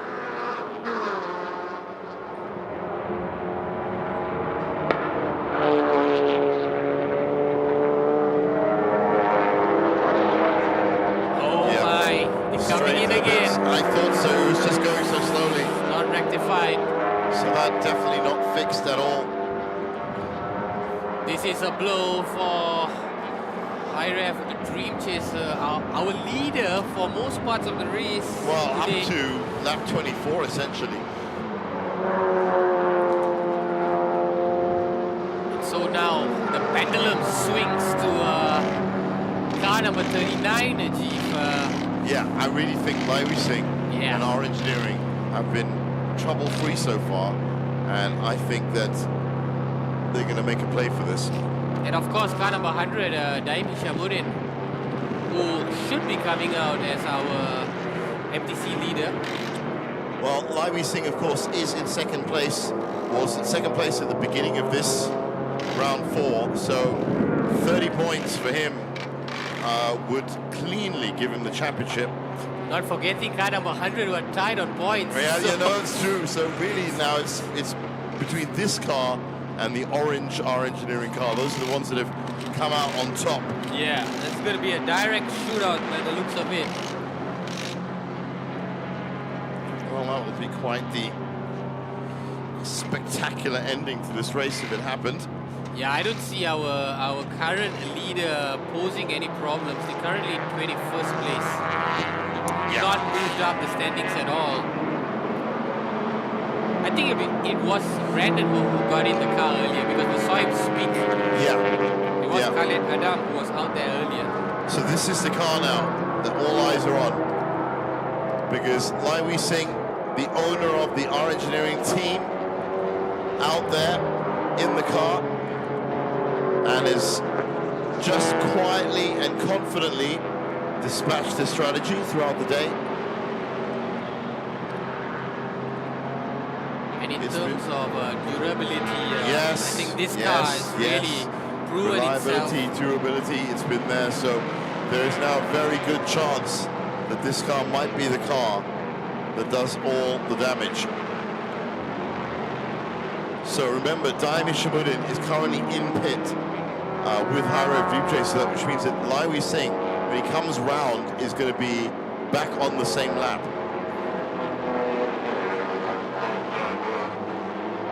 There's actually a chance within the pit stop for him to catch up 2 laps if he's fast enough. Well, I see that car number 1, Rahul, is back out on the outlap.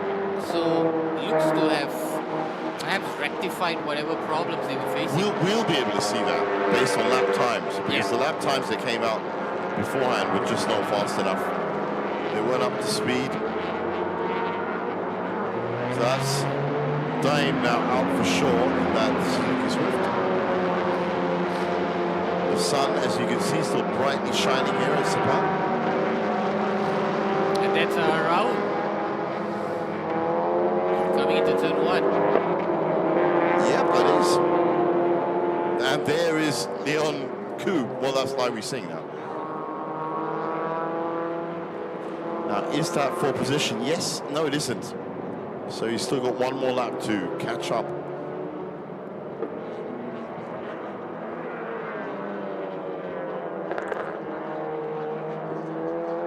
So currently, Sakudo Racing actually leading MTC.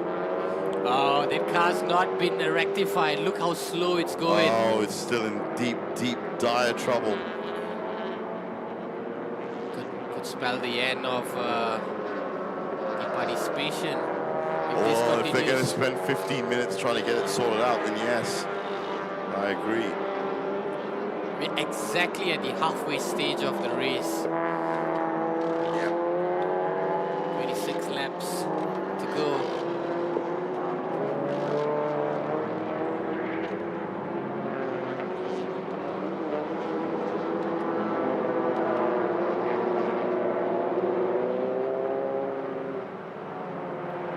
And you're right, if they were clocking at 2:53, that was Rahul's last lap time. Yeah, coming out. That's exactly what I'm talking about. You know, and they can't afford to spend another 2 or 3 laps fixing it. So slowly but very surely, the dreams are beginning to fade. The dream has already faded for this car. 999.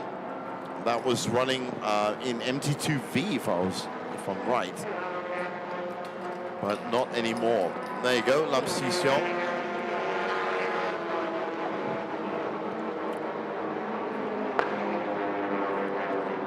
Well, I said it. Most MTCC races, 21 laps.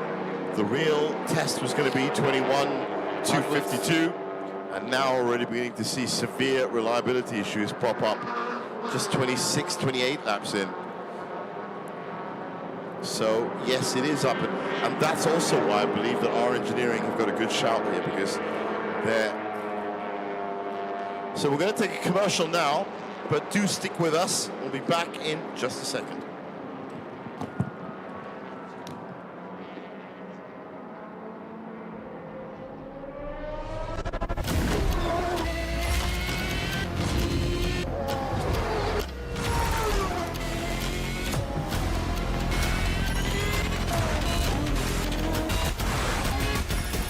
The ultimate. Main technical partner for Lamborghini Super Trofeo. Ventus. Hungkook Tire. It does not get any more tense than this. Potentially more dramatic than this. The stakes could not be higher. The biggest race of the season is go. It's lights out. We're racing here in Sepang MotoGP. The biggest prize on 2 wheels is on the line next live. It's time to race in MotoGP. Orang Malaysia, John Tengot Avan Race. See you in October and get your tickets now. Casi que ga.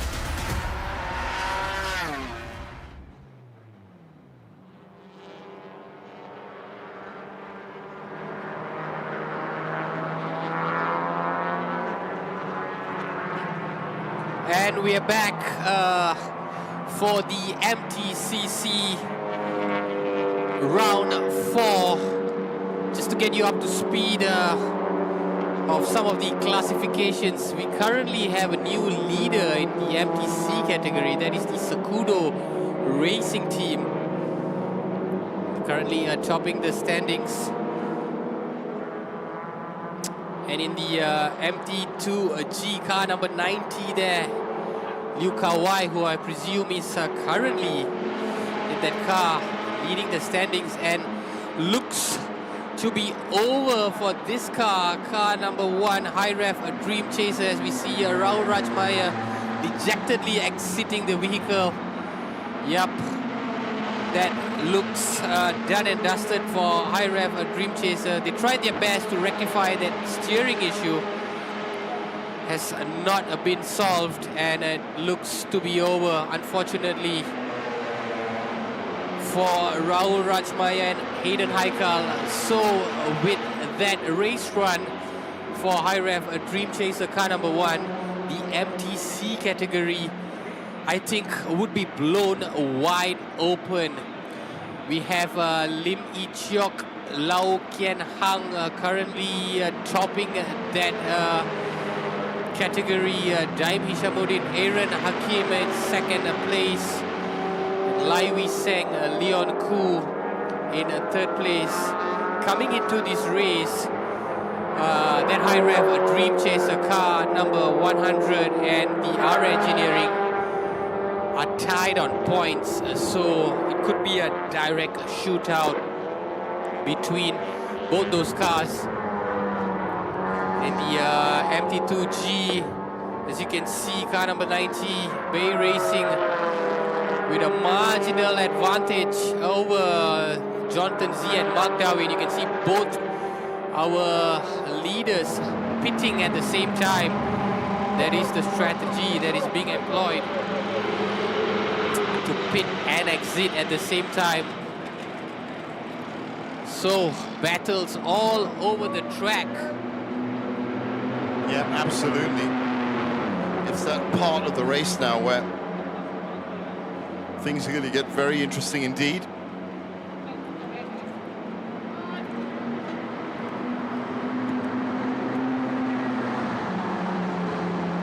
So, frenetic activity in the pit lane.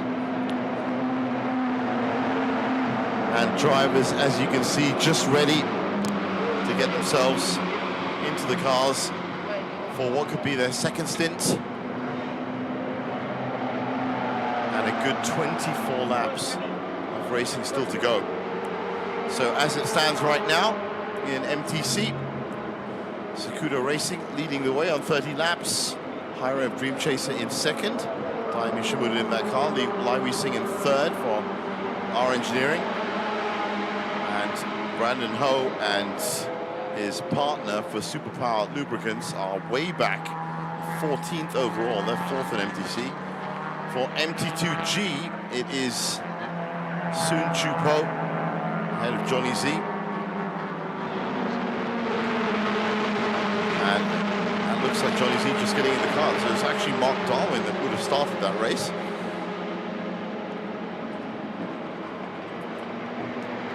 And for MT2V, well, it's a stunning performance so far from Tan Ziyang and Kingston Tan from No Coffee, No Cure, because they are actually fourth overall.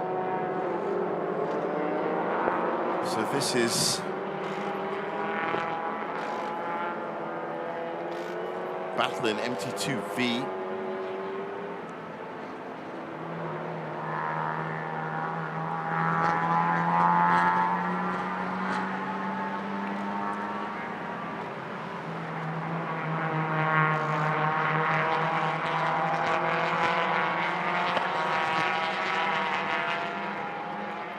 And it's good to see that HMRT car back out on track. Of course, not really fighting for anything after so many stops at the beginning of the race.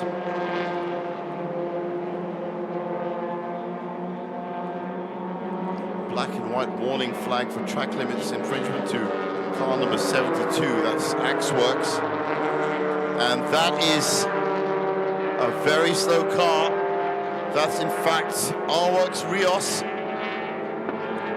Should be Kusikanto, just trying to get that car back to the pits. That car well off pace, as you can see. So those reliability issues, as I said, happening in the second half of the race. Now that was the leader of the MT2G category, who's also in the pits. In fact, those two cars that you see on screen right now are actually the top two in MT2G.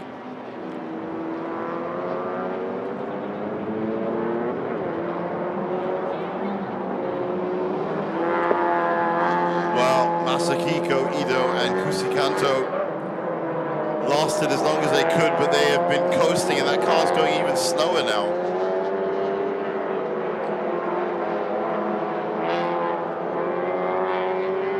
That phase of the race where we see issues creeping up all over the track. Absolutely.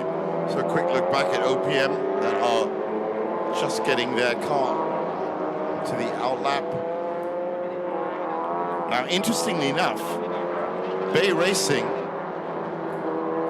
looked like they're actually a minute short on their pit stop.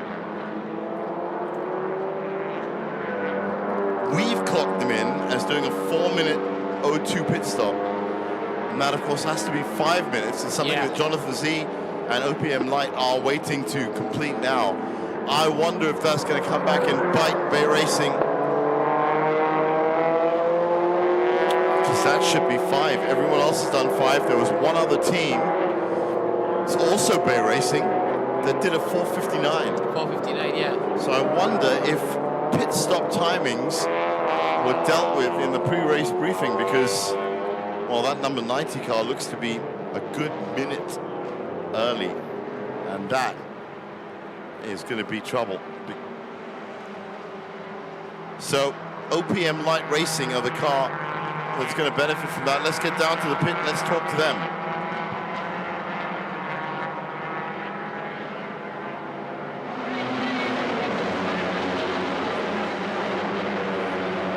Once again, I'm here with car number 8, Jonathan C, our first driver. So Jonathan, you're leading overall in your MT2G category. How are you doing so far? How do you think your partner's going to do for this 300 km endurance race? So for this endurance race, we have a penalty of 5 seconds plus 12 because we won a P1 last round. So it's a difficult race for us. We need to chase even though we are leading now. So after the pit, we need to strategize and see which position we are. So we hope the safety car will come out and help us. Amazing. So there were a lot of challenges, if you may have noticed. A lot of cars actually had a lot of issues as well, especially when it comes to this endurance race. Do you think you had those kind of problems? Did you face any?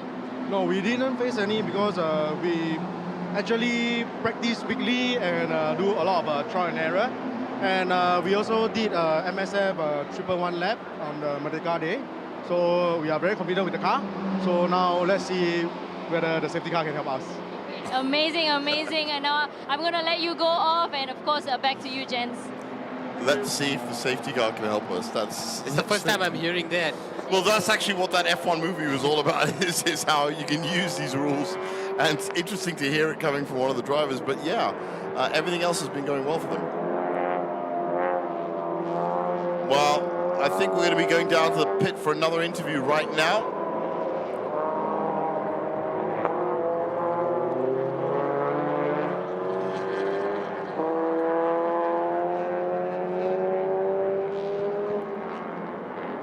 Yep, we're going to go down to the pits to speak to our previous MTC leader, car number 878.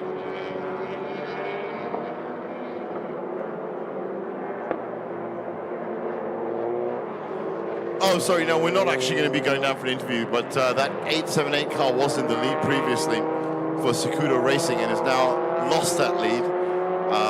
And Daim Hishamudin is in fact up on top. Lai Singh is in second. So as we predicted, Nick, those two cars are the cars that are now looking in contention with 22 laps to go. We're just getting an update there as to that changeover that happened while we were actually having the interview. So we have had 3 leaders in the MTC. Of course, this is our latest leader.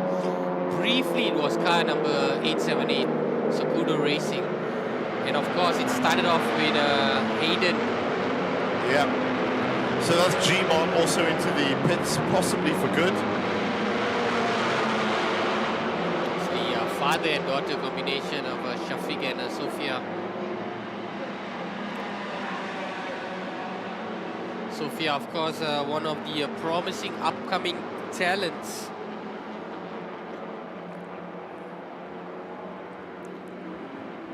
Well, a lot of these drivers have been driving for so long now, it's turned into a bit of a family affair for them.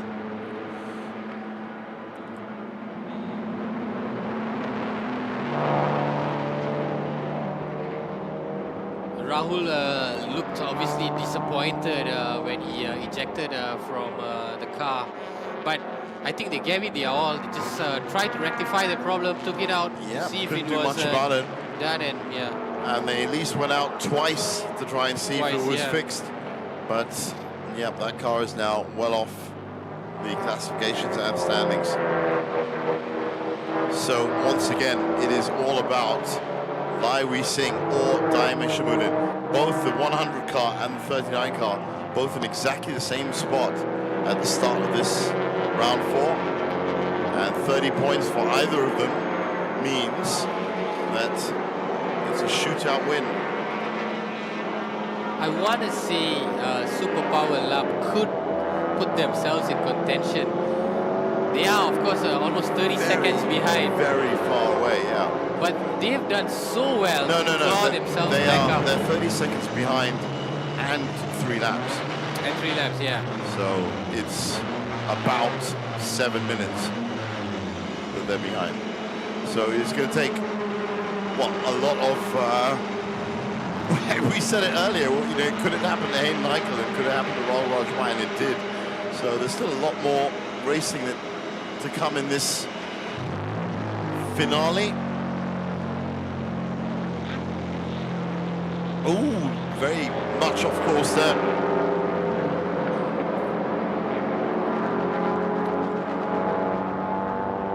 Two-thirds of the race completed, down to the final stretch. It's just over 21 laps. Well, this would be a single MTCC round. Oh, that car, is that the That's Superpower Lab? Superpower Lab, and I think... Oh, man.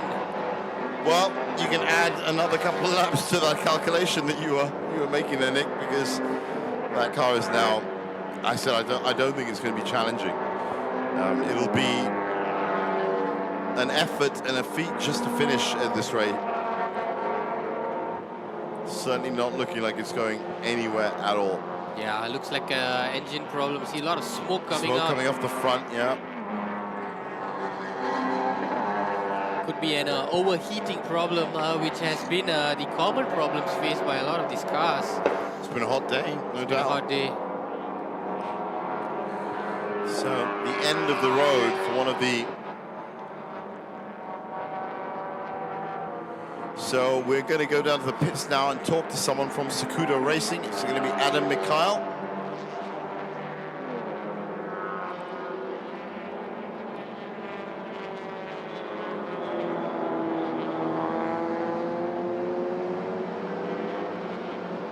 Alright guys, I'm not together with Adam Mikhail, one of the drivers for 919. Overall, before this race, you guys were in P3 in your category, and now you're currently shifted between 4th and 5th place.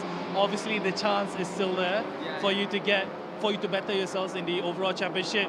How was it out there with all of the commotions, all of the drama that we have seen? How was it for you? Well, it was quite a fight in the beginning, you know, it was a huge mess, but I somehow got through, and as the gap got a bit farther, I started concentrating on just doing my time. Yeah, And as what we have actually seen with the other categories, for example, the MTC, they had a lot of engine issues and the problem. Granted, this is an endurance race. How's your car holding up right now? Well, I can say that I pushed the car quite a bit, but the car holds up. It feels good, and hopefully my teammate Chen can do his time, get to the front. Right, and ultimately, obviously, you want to get onto that big podium, that championship towards the end of the day. You are in there. Of course, you have to look at how all the other races, how they're doing, and also with your partner out there, can you deliver that? Well, yeah, I'm hoping to getting a really good position this round. Hopefully P1, that would be awesome. Just fighting for the championship, just saving the car. We still have about 20 plus laps to go, so anything can happen, right? Yeah, anything can happen. So let's just see how it goes. Let's just see how it goes. Thanks so much. Right, guys, back to you. So good breakdown of exactly where we are in terms of what these teams are facing for the last 20 laps of this race. Eventually stand a chance that Sakuda Racing currently in 3rd place in the standings. But they will have to get past Jonathan Z and Mark Darwin from the OPM line if they want to win this championship. That's true. That's the Scuba Racing team that is in the pits.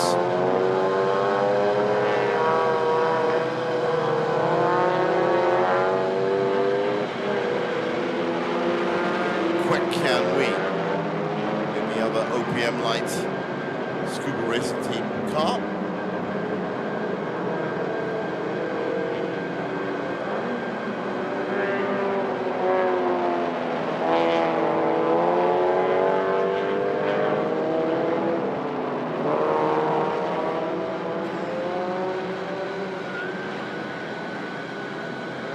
As you can see for the drivers. That's how hot it is today. This is is not a far distance between our top two. Jiva Daim only with a 4.4 second lead. That's right. That's exactly what was on screen. And Lai Wei Sing is closing in. Wow, I mean, looking at the permutations. Well, this is it. This is visually, that's what it is. As you can see, Lai Wei Sing is coming through. I don't know how they're going to count this.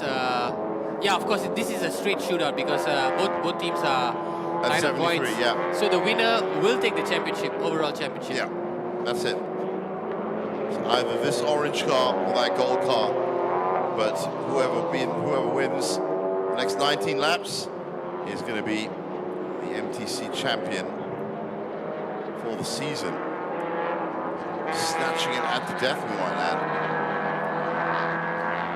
And between them, Kanab 100 has not taken top spot yet.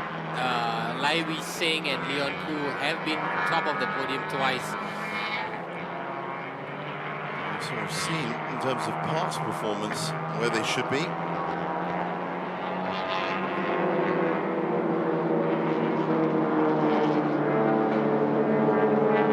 If you're talking about experience, of course, we gotta give it to the R engineering team.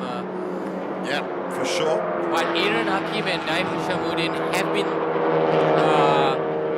they are younger, I would say. They have youth on their side. Yes. Lai Wei Sing, meanwhile, has cut that lead down to 2.8 seconds now. And he's still got 19 laps, so, you know, he's definitely pushing. In terms of lap times, he's lapping 1 full second quicker than Daim. So at this rate, in the next 3 laps, that orange car will overtake the gold car. So can Daim hang on to the slender advantage?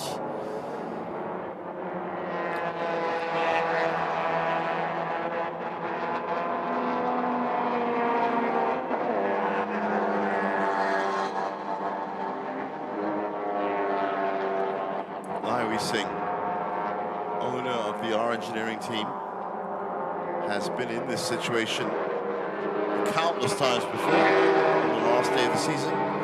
So now he's past the last back marker and it's going to be a straight run towards the leader.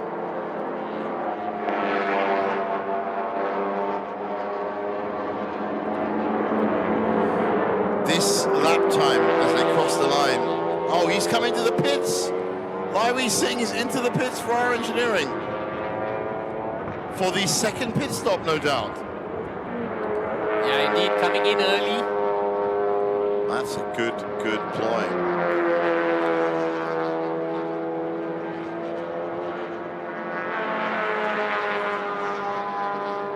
So leading the way in terms of pit stops.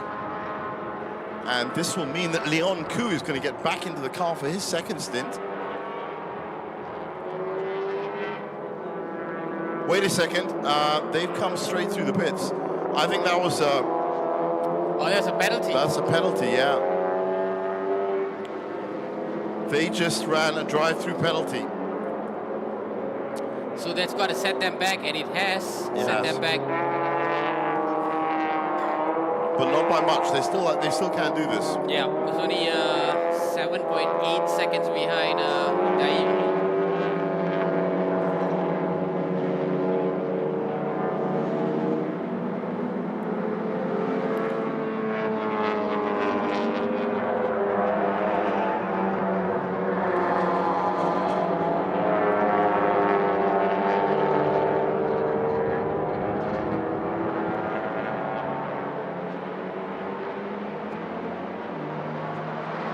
Bit of breathing space for Daim Shamuddin. Yeah, I'm sure he's going to be happy with the way that turned out. 18 laps now. Again, cutting his way through back markers for the second time. They are, of course, the fastest car on track. They lapped at 2:36, fastest of the lot. Oh yeah. Absolutely, by 5 full seconds.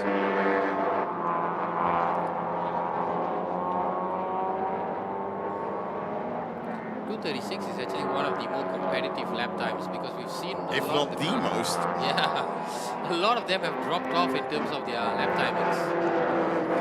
Well, one of them down in 33rd position, Lester Jian and Li Chiwa, they were actually doing well in MT2V. They put in a 7-minute 45 lap last time out.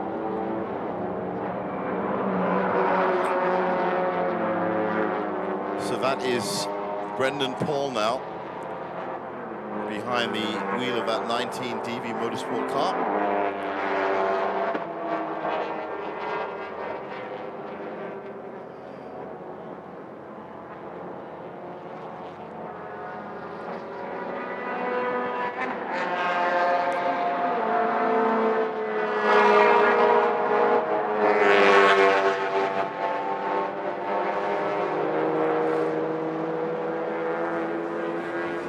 This fight is for the top of MT2V. It's currently being held by that 19 car.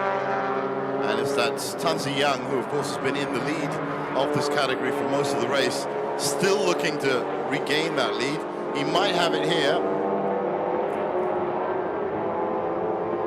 This is probably the most competitive fight that we've got on track at the moment. Well, absolutely matched for speed on the straight, these Suzukis. And well done, Brendan Paul manages to keep that line in. Still a threat. Always in the cutback that Tanzi Yang gets it back.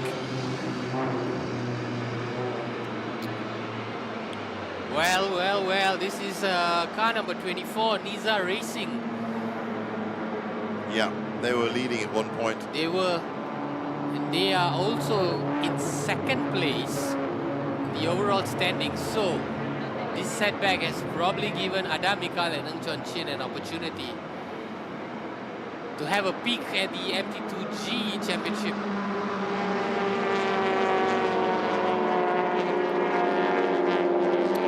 This is the closest battle at this point. And Brendan Paul still edging ahead in MT2V.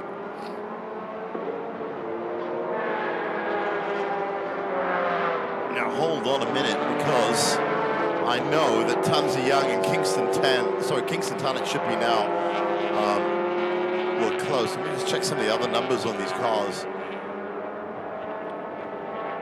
Yes, that's actually Kwek Kwan Kian Wee just behind them.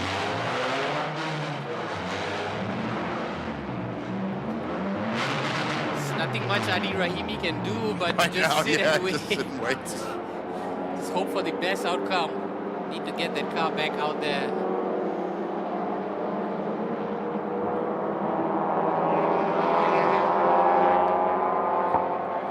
Well, this is an interesting situation, as Brendan Paul has found himself in amongst a load of back markers, and that's just going to open things up for Kingston Tan. There's the two cars in the middle of your screen now, the grey and the blue and white. Both fighting for the MT2V lead.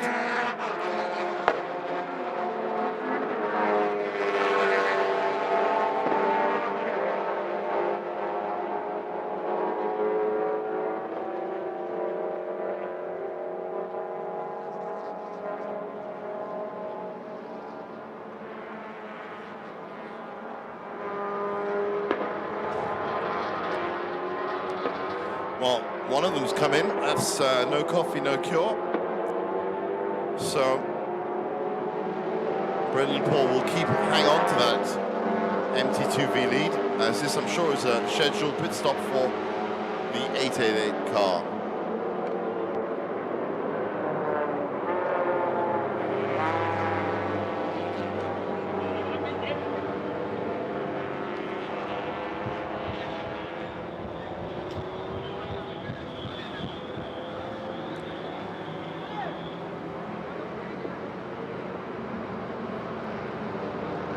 The pits they come. That, of course, will be their second stop. Which means Tanzi Yang should get back into that car. This was the car that had all the promise at the beginning of the race. now very far behind, overall 20th. Pole sitter in the MTC, currently they are in 4th. They're in 4th, but a long 4th.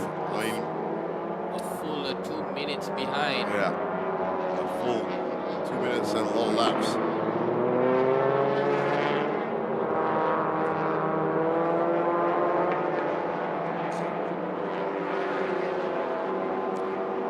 Interesting to know that Daim actually now has extended that advantage to 24 seconds. It was up from 7, so Yeah. it's very strange that suddenly happened so quickly. And even more surprising is the fact that He's lapping slower. Yeah. Yeah, we're going to have to keep a close eye. There is the car. Now, where is that R Engineering car? As you can see, it's dropped off our visual scanners. We can't see. We can't even see it at the back of the straight right now. Yeah, there it is. Finally coming into view. Seems to have dropped off the pace a great deal. This R Engineering was the fastest car in the previous lap. Well, I wonder what is happening there. Well, they have shaved off some time, but just a mere 2 seconds. They're currently trailing 22 seconds behind.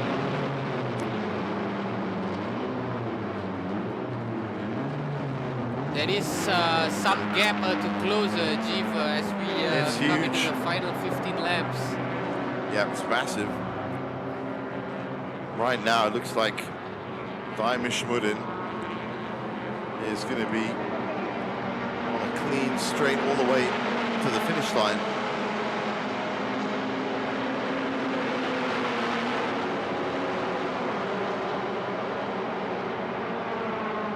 Roughly just over half an hour left in this race.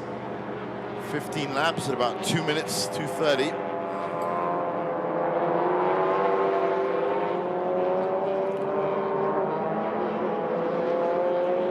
That's MT2V and the leader. Good stints from Harkish, Giva and Brendan Paul. Keep them in the front of that MT2V lineup. And some 3 seconds ahead, you can see, of Kiat and Kawamura in the R-Works Rios Racing team. There is Brendan Paul. Yep, currently has a 3-second advantage over the R-Works Rios. Now 3 seconds now, that is the kind of lead that you can cut into in 15 laps very easily. Class 878. This was the former leader, yeah. We've had a good few former leaders today.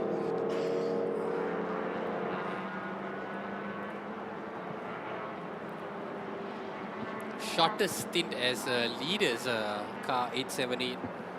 Sakudo Racing. Well, they didn't really have much of a say in it, really, did they? Yeah, it was everybody else around them that was dropping in and dropping out. They managed to at least stick around.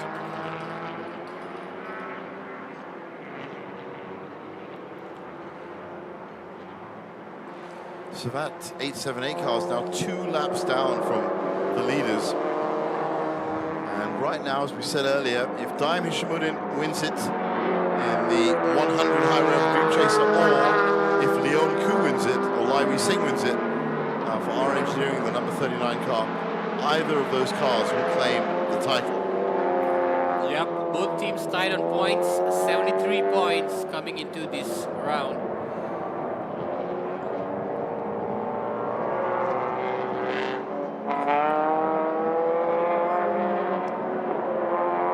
And that's our MT2G leader. This is our championship leader.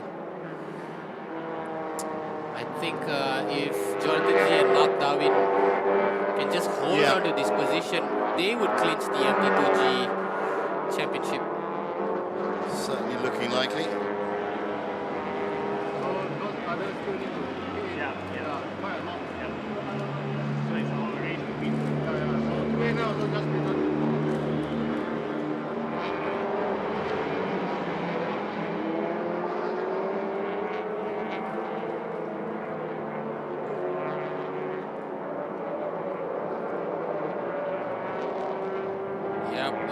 Jonathan and Mark Darwin, I think for them it's just about maintaining. As we come into the final 14 laps, they don't have to push this car at all. They can be content with a second place finish because they guarantee the championship if they just maintain their position.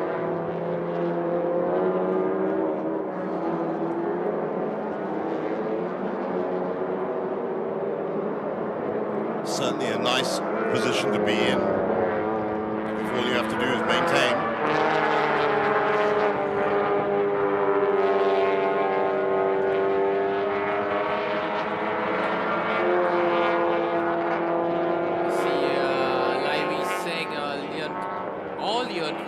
Engineering just coming into turn 15, still trying to close that gap. 22-second deficit that needs to be clawed back.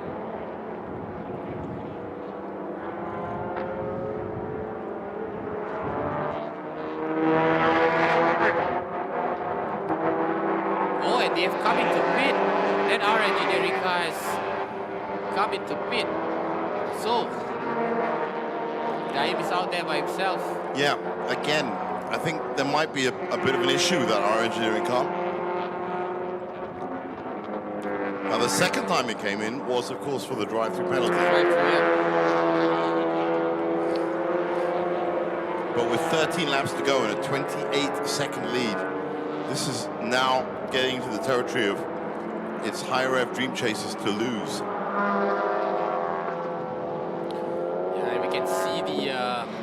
Lead being extended. Look at the smoke coming off the brakes of that.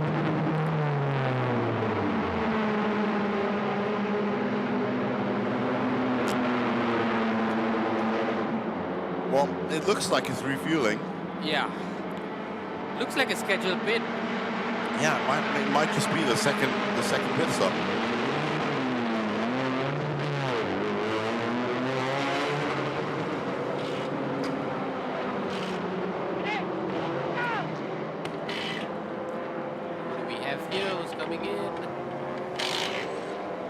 That looked like Lai Singh again, to be honest, but can't tell.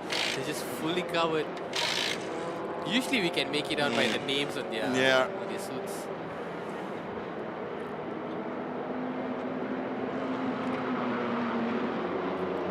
Well, change as well. I think this is the scheduled stop, so in which case they got another 3 or 4 minutes. Currently in 1 minute. Lai Singh, yes, got it. So it is Lai Singh for the last stretch of the season. That was Leon Koo that was in the car just now.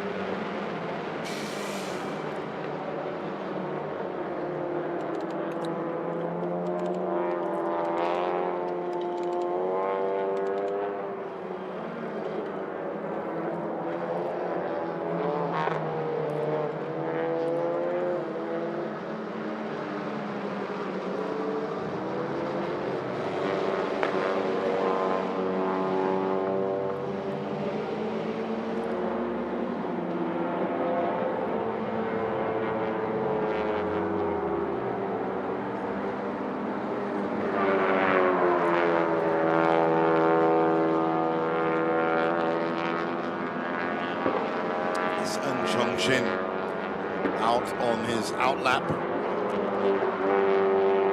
Adam Mikal's teammate, who we talked to earlier.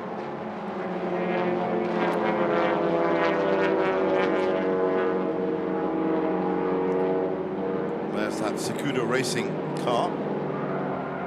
Very nicely painted. It was out front for a while. Still in third spot, which is where it's pretty much been for most of the race. It was in the lead for a bit, but has settled in third for a large part of this race. It's a reminder that it has to be a compulsory pit stop for car number 90 and car number 52. Yes. Car number 90 was the 4-minute stop I was telling you about. Yeah. That's it. And yeah, that's 118 seconds added to their time. to make up the numbers, to make up the deficit of the earlier pit stop. So even though that car is leading MT2G at the moment, a huge penalty has been hit. It's almost a 2-minute penalty. Because they haven't completed their compulsory pit stop in time. So that would mean that the OPM Light Racing would not only get top spot, but the championship as well. Yeah. So it may just be that bad timing in terms of... Oh, talking of OPM Light, that's a bit fast into the pit lane and smoke coming from everywhere. Will they get the championship or won't they? Because that car is in deep trouble. Yeah, it's a very important pit stop to diagnose what exactly is going on. The door is open. I hope he'll make it back to the garage. Well, I don't know what's up with that car, but I think there's smoke inside as well. Oh, they've stopped way before their garage. Just pulled up. There's another car that's blown its engine, number 22 Pro Shop car. Engine's blowing all over the shop. It's car number 69, that's Najib and Najib Ismail and team and partner. Currently 8 in the MT2V. Well. That car's definitely not making it to the pits. I can just see the OPM Light team racing over to the car. They've obviously not been able to make it to the garage, so it looks like the team has to go to the car and see what the issue is. I wonder if it was a fire hazard, to be honest. But look at this. And we have It's the Sakuda Racing. That car was in pristine condition just a lap ago. And the yellow flag is also out, so we're going to see our had to happen. first full course yellow.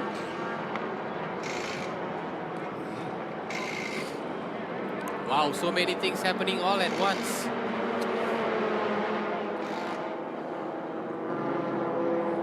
So many cars in trouble. This is turn 5. Now, what's very odd is the fact that car is facing completely the wrong direction for turn 5. That means a full spin, and it looks like it's taken a big, heavy knock as well. So this was the 69 car, and that was what happened to Sakudo just moments later. Yeah, that was our brief leader in the MTC 878. So it really has now come down to, in MTC, these two cars. Those are the only two cars left. Yeah. High Rev Dream Chaser and R Engineering are the only two cars left in MTC, and whichever one wins, being both on 73 points at the start of this race, is going to take the championship. That is the situation with 10 laps to go. OPM Light still being operated on at the front of the pit lane. Safety car has been deployed, full course yellow. It's all unfolding with 11 laps to go. Suspected oil spill at turn 4. That's down there. And that's why the safety car is leading all the cars on the inside line, because that oil spill, I think, is on the natural racing line. This was exactly the same spot where the oil spill took out almost 17 cars. If you remember in round 2. Yeah. Marshal's just clearing the debris. And that OPM Light car is still being worked on.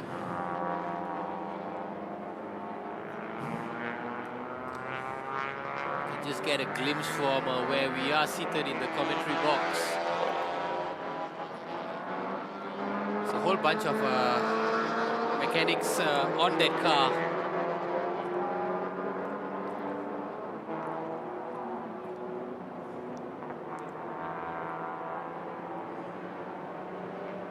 Oh, and Daim has also pitted. This is a scheduled pit. It's a good time to pit as soon as the safety car comes out. So this is the second pit stop taken care of, which means that, as I said, there's not much that well, why are we seeing everyone else is going to have to be able to do about it? It's all working out well for High Rev Dream Chaser.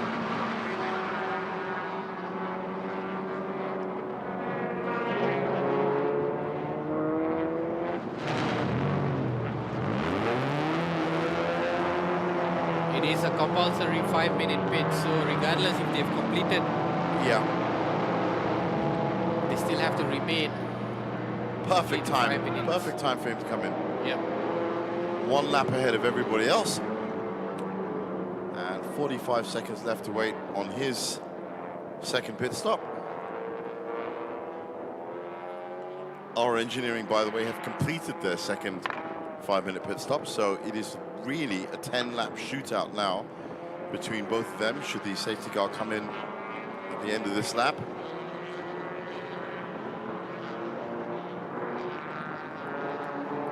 You can see the top of your screen, that's the OPM light car number 8 that's being worked on. I don't think they're going to be able to solve the problem in 5 minutes. No, I don't think so at all. Well, it's already crossed 5 minutes for them. They're at 5:18 now. Yeah. Dame, 5 minutes on the dot, is now on his out lap, so he would have got his last bit of fuel, splash and dash, new tires, and maybe even Aaron Hakim back in the car again, who knows? Just looking at our MT2G, almost all the top contenders are currently in pit. You have to really go down the standings to see who's out there. It's Boy Wong and Hai Wan Jian. They are the one of the few. They're currently topping, perhaps making their way up as a result of all these cars in pit.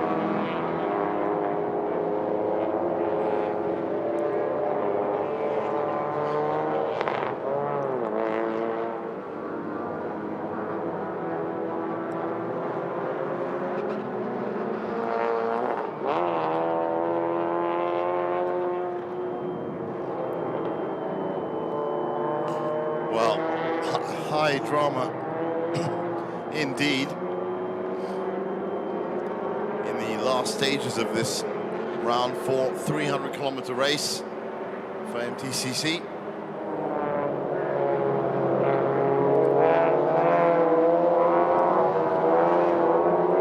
So we could say that car 90 now would be on course to claim a win in the MT2G if the situation remains. Well, they still have a 118-second penalty. So, yes, but whether they win the championship or not, that's up in the air. Yep. Winning the championship. OPM Light still rooted at the front of the pit lane. Yet to see them move. So if you're looking at the context of the championship, Hendra Adiputra, Adi Rahimi are in second place, but they are nowhere to be seen either. That's it. That's exactly it. Car number 24, and then we have Chon Chin, Adam Mikhail, car 919. Where are they in the course of the standings? Don't see them either. Oh, they are here. They are in 8th place. All right. So, Chon Chin, Adam Mikhail, who are just 4 points behind. Gee, they could be our champions. Oh, wow. Yep. So this is in MT2G. This is in MT2G. Yep, and That's Adam Mikhail. That's because of that OPM Light situation.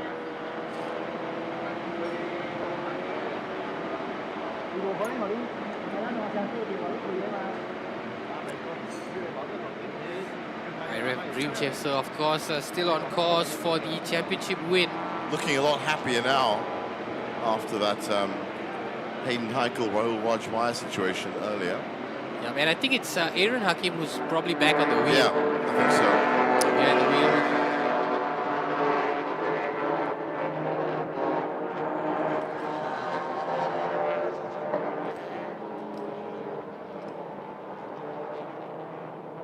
Well, I think it's going to be High Rev Dream Chaser's championship.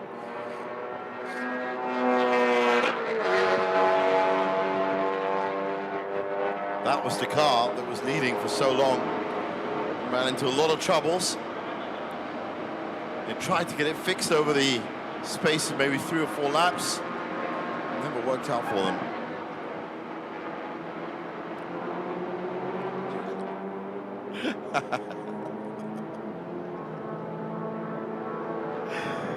That's very good.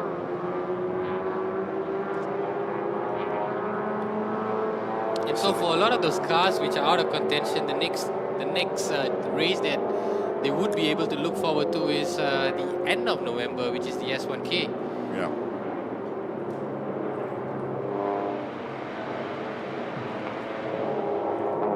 And that also, as I said, is going to need a lot of long-term strategies, a lot of long-term mechanics, because that's not just 2 hours, that's 9.5 hours. Yeah, that's triple the distance and then some.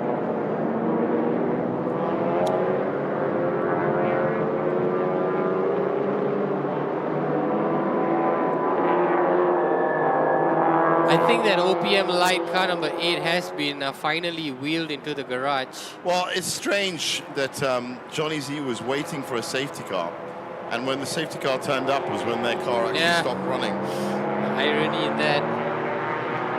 That's just very unlucky.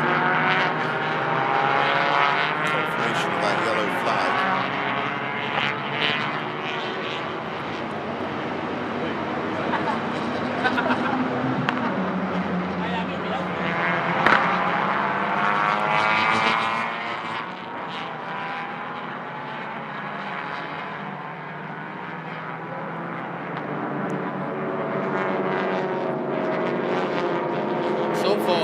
Hakim, it's all about just, I mean, he would want the safety car to be out there as long as possible, right up till the end.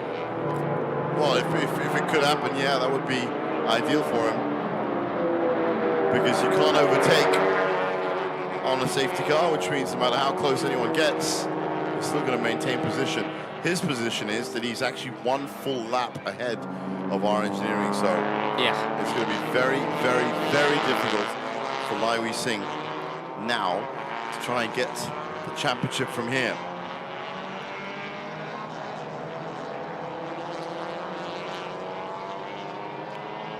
But a relatively clean race, just this one FCY at lap 43. Yeah, coming in very late as well into the race.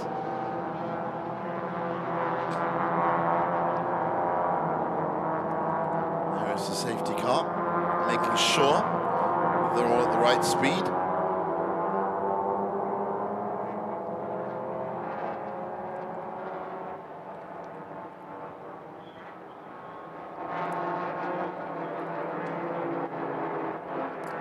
And there is Aaron Hakim. And right now, our contender for championship winner.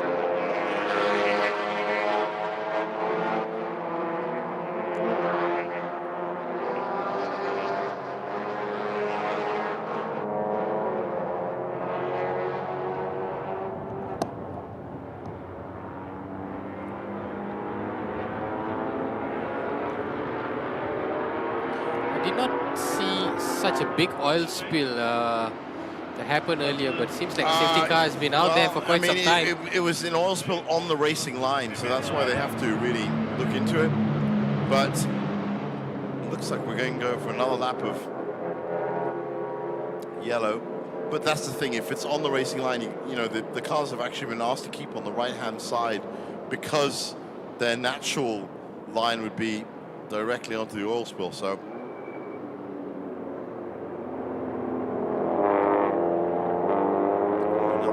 laps, I think, for High Rev Dream Chaser. Well, as you said, it's just winding down the laps the way they would want to do it. 8 laps now left for them.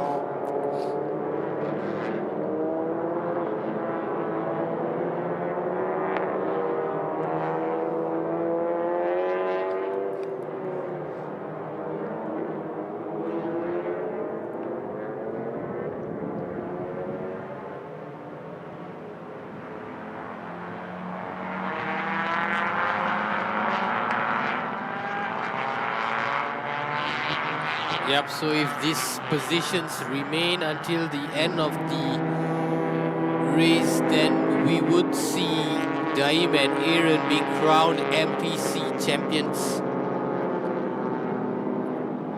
The MT2G likely to go to Adam Mikhail and Ng Chon Chin as of now. Yeah. Because of that OPM light. Yes. Problem. And also Niza racing who's tied on points with Adam and Ng Chon Chin. They are nowhere to be seen.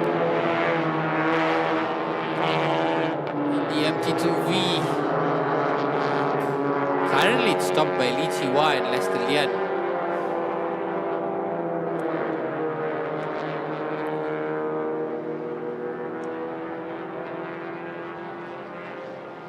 No coffee, no cure. Tan Ziyang and Kingston, 43 points. So, 30 points would give them 73. There's a lot of permutations, a lot of calculations.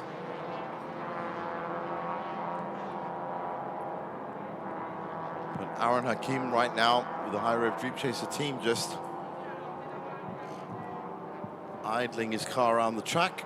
Right. He should. We have confirmation safety car will return to pit. Okay, so we have 8 laps of high octane racing. And those 8 laps should see High Rev Dream Chaser win yet another title, but it will be, of course, the first for MTCC.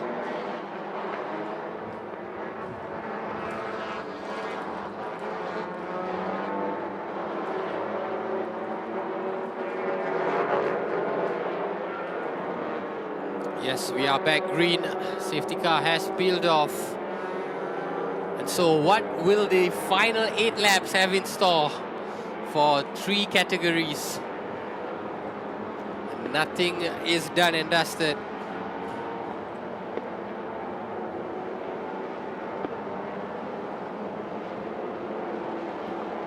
Charging up there, car number 39, and that's Livy Singh, looking to close the gap.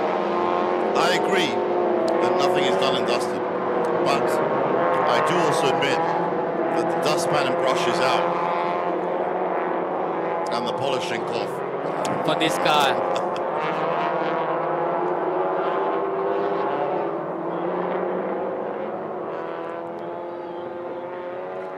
Yeah, that's the chalk with the affected oil spill area. See how the cars are just slowing down. Well, some of them took a direct line through that and still came through, so that's encouraging. Livy Singh is one of the most experienced drivers on track. Do you think he would be able to use an exhaust? Not in this time. I mean, he's just got too much time to make up. He's got 1 full lap to make up. Yeah, and I don't think he's going to need that 100 car to stop, either through a penalty or through even some engine gear. But I mean, if it stays moving, then that car's going to win it. Livy Singh's also got to make his way past some traffic here. Yeah, there's lots of crowded. traffic because of that full course yellow. There's now a lot of traffic. It's almost like the start of the race again.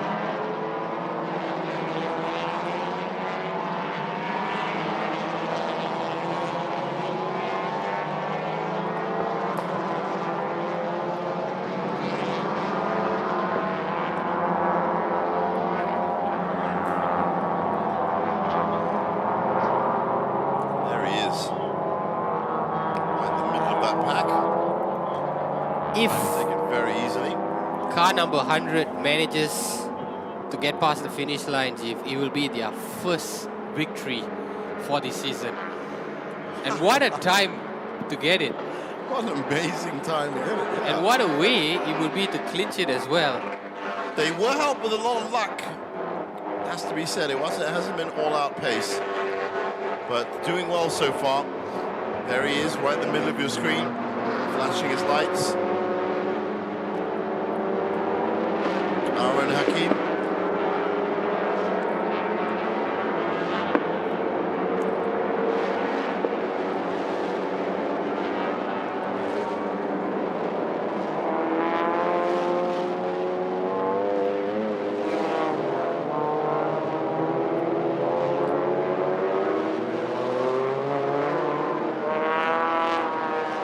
To do is stay out of trouble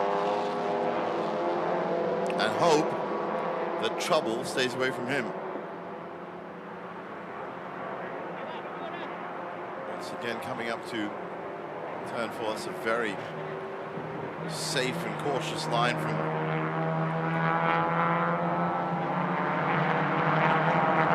well, you can just see from there the distance between them. It's more than a lap. Yeah, even though Livy Singh had posted the fastest lap time, it's just too much of a gap to make up. Too much of a gap to make up in that time, I think. And Aaron Hakim is also going fast, second fastest driver in the previous lap. Well, 6 laps to go, so that's roughly 12 minutes. Livy Singh is lapping 2 seconds faster, so in 6 laps he can catch up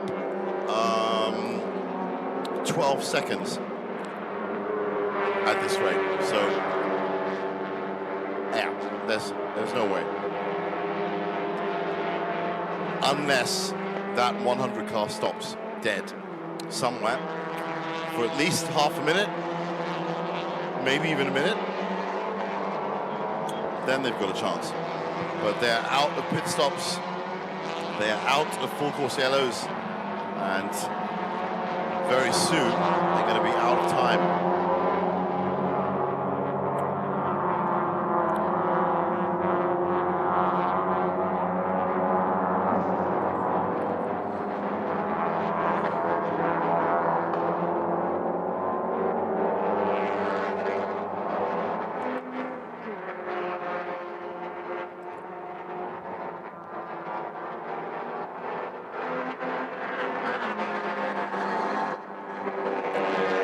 Car number 27, car that I never thought I'd be mentioning. They've made their way up to 3rd. Putra Adam and Avila Baha. 3rd, but they have to be at least 4 laps behind. Yeah. Yeah. So as I said, MTC is not about 3rd place anymore. MTC is now about those top 2.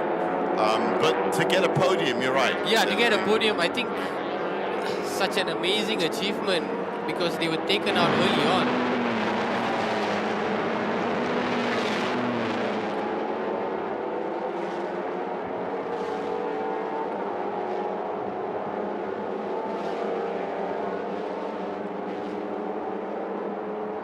Well, that's got to be the end for G-Mart. I mean, we've seen this car stop 2 or 3 times already. Yep, this is the starts Shafiq again. and Sophia.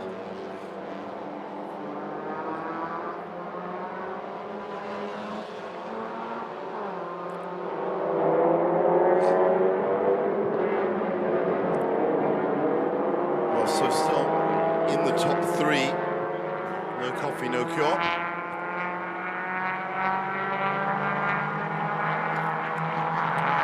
And at least you've got to give them the praise of being in the top 3 for the whole race, which they have been.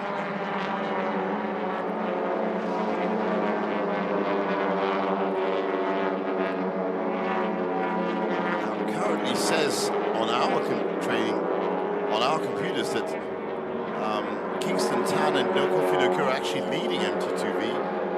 And they're not in 3rd. Have to wait till they come around to the front to see that. There's confirmation. Battle for 1st place. Yep, there is again. So they've made their way back up to the top of MT2V. No sign of Hakish and Brendan. Oh, there they are, in third. Yeah. In car number 19. Yep, that's right, the third. 0.4 seconds, so this is all for position on your screen. Works is the 289 car in the middle. Kingston Tan up front, and this is a very big battle indeed, with 5 laps left to go. Yeah, this is the closest battle among the 3 classes.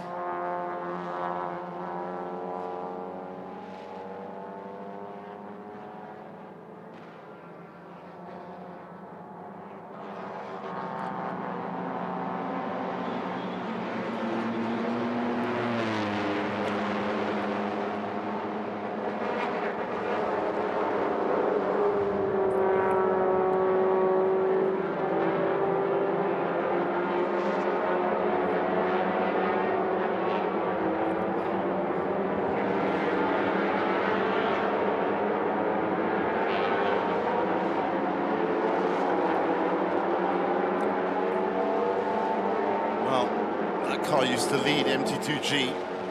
That's the car also that has the 118-second penalty.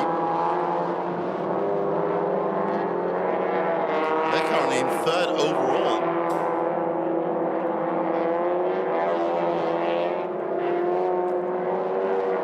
I'm sure it's Eddie Liu behind the wheel of that. As you can see, compulsory pit stop times under investigation for 2 other cars as well. One of them is that HMRT on yeah. there.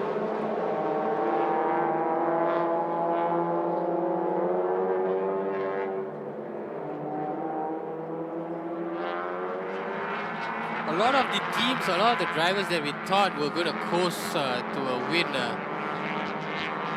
have been taken out. Case in point, our high ref car number 1 and also OPM Light. Absolutely, yeah. We were really on course to just seal the win and the championship. As it stands, it's going to be Rahul and Hayden's high ref teammates. Strangely enough, it's amazing how things turn out. With their first win of the season on the last day. Well, they got 4 laps left now, and as you can see, not under any pressure of significance. Not far for them to go now.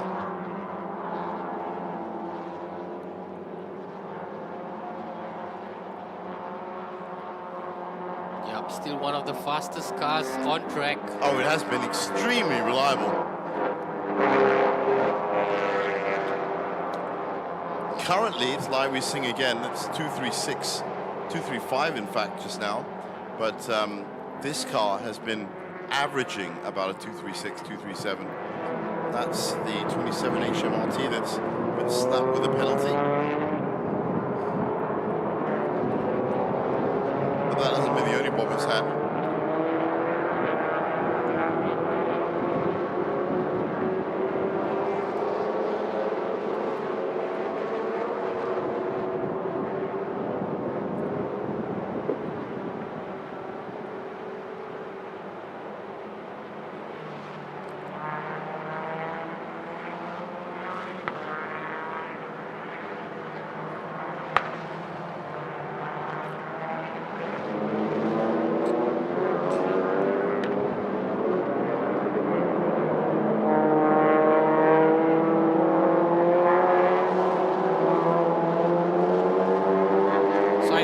Much as Lai Wei Sing will try and push his car, it's just not going to be. I just hope he doesn't over-push the car, you know. The last thing you want to do is to grind to a halt in the last 3 laps. It's obvious now that he's not going to win. Yeah. So maybe settle back, pull back on the throttle a bit, and because in the same way that Tyrell Dream Chaser will take top spot, our engineering will take second. Yeah, it's still been an amazing season for them to have pushed this high ref Dream Chaser all the way.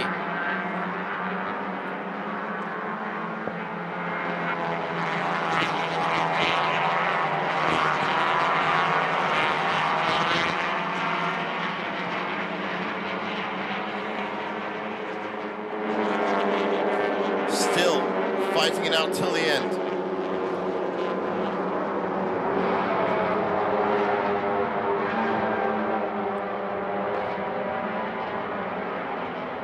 These are the tail enders for MT2 VG.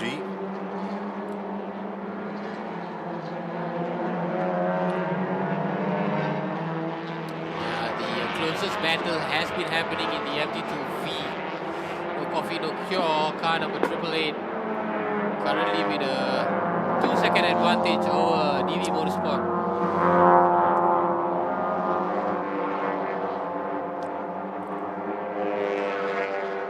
The other two classes seem to have concluded. Sun Chipo, Eddie Liu with a 17-second advantage over Mohammad Hakimi and Ayub.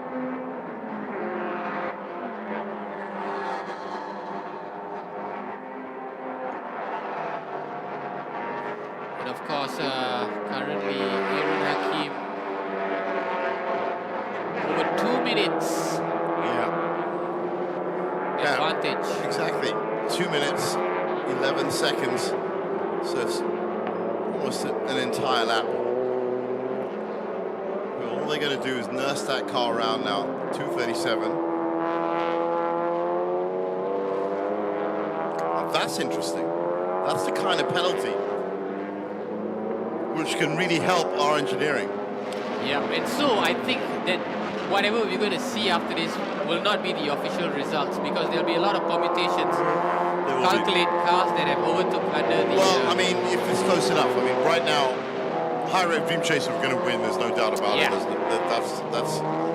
There's nothing that's going to change that. They've got enough daylight, definitely. But I think some of the other mid-table cars, yeah, could be affected by the odd penalty here and there.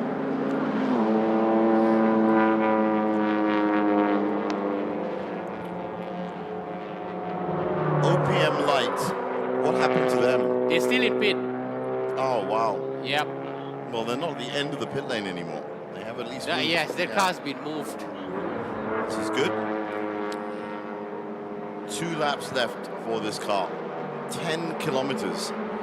So that's roughly 290 kilometers already completed by that car. Somehow the Swift always strikes me as a car that can do the job over a longer distance. I've always seen the Swift that's true. topping the podium in the S1Ks and 300Ks. That is very true, yeah. And this is the latest evidence of that. It's Such a very, a durable very machine. successful car indeed. It is great round the corners. It's such a tight handling. And it's great for new entrants as well. I spoke to some of the juniors and they prefer to drive in the Swift. It is a safe car. It is very fast around the corners. So, well, this will be now 1 lap to go. I don't know if this will be the last lap or not. I don't think it is. No, it's not. Oh, it is. Final lap. Well, the final lap for Aaron Hakim, and I'm sure he's going to take it at 2:37. Well, I would. I mean, there's just no reason to push. Yeah. There's no reason to risk this car.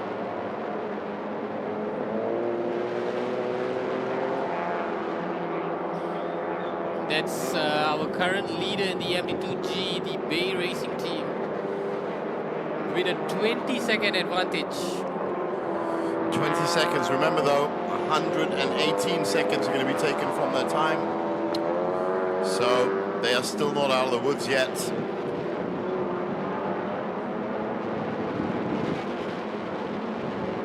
And that actually means, of course, that our engineering should take the win. Yes.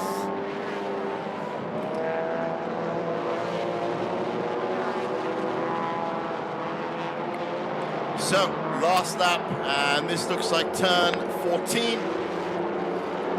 Yes, that is the back straight. No, sorry, that's turn 11. 13, so coming up to the back straight now. Yeah, just closing easing In fact, in. I think that was 7 because this is now 9 and 10. So 5 corners left. Up he goes at 10.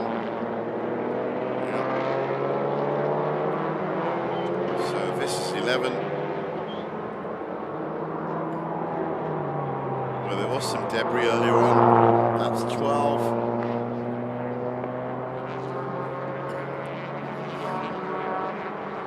13. It's a long sweeping corner. It takes him into 14 and the back straight. There's 14. So, what a win. What a championship. And they've done it. High Rev Dream Chaser. It wasn't the dream that they were chasing. It was another one, but they'll be happy enough.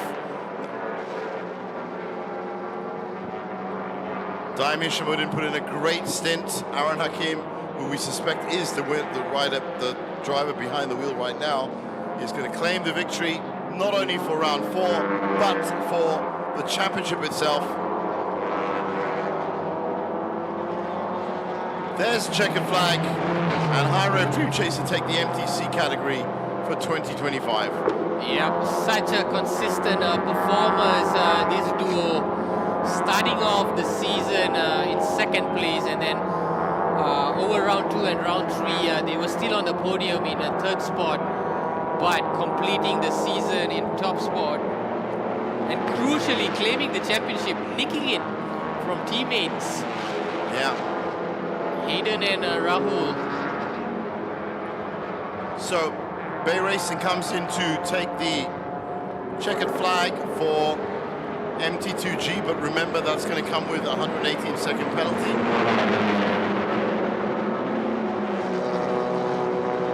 And it should be Kingston Tan for No Coffee, No Cure that takes the MT2V win.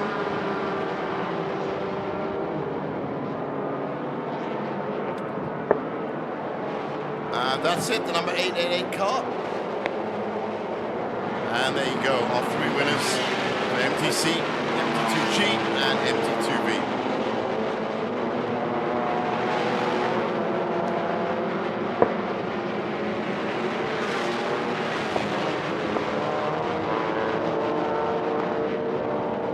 Overall, it's been a great 300-kilometer race, apart from some setbacks. So there were some setbacks. I mean, it really was a race that was won early on with those retirements in the first 3 or 4 laps.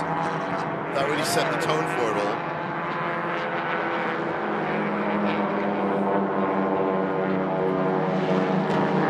Car number 27 finally getting past the finish line. They'll of course be thinking of the S1K already. So really, it is our engineering that will win the MT2G. They were just 22 seconds back in the end from Bay Racing. So with that penalty, they will certainly go up ahead. They might still get 2nd spot though. Yeah, our engineering will take 2nd spot simply because... No. Bay Racing will take 2nd spot. I mean, in the context of the MTC championship. Oh, right, okay, yeah, sure. I'm just saying for MT2G, Bay Racing with a 118-second delay are going to be 2nd, but then 3rd place is a full lap behind, so they might still get 2nd spot. Yeah. And teammates are rushing towards the front as Daim should be coming in. Oh, sorry, Aaron Hakimi should be coming in. Yep, that's Aaron Hakim, because I see Daim just waiting to greet his teammate. Oh, yeah. And great to see that the entire team, even Hayden and Rahul, they're all out there cheering.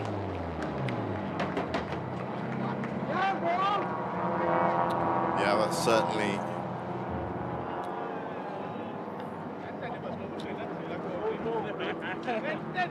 Can't wait for him to get out of the car and cue celebration. I told you right. Oh, there's echoes of people saying, I told you so. That's good to know.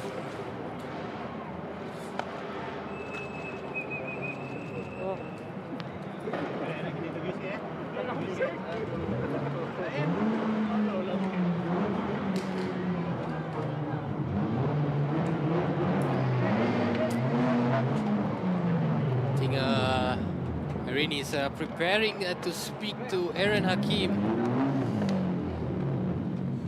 Well, let's hear from our winner.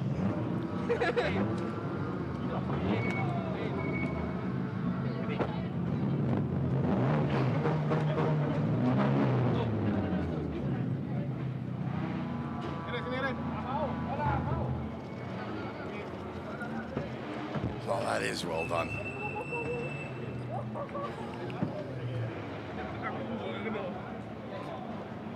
So we have our winners. And as soon as they get out the cars, we're going to be hearing from the winners.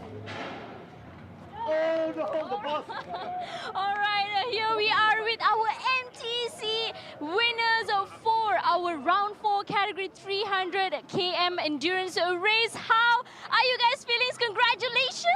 Oh, amazing. Amazing. You know, I think we started off the season with the slowest car by far. We were struggling the whole season. I think the whole paddock knew we had the slowest car, but we proved the point that consistency wins. I think we were the only team or the only car this whole championship to only finish on the podium.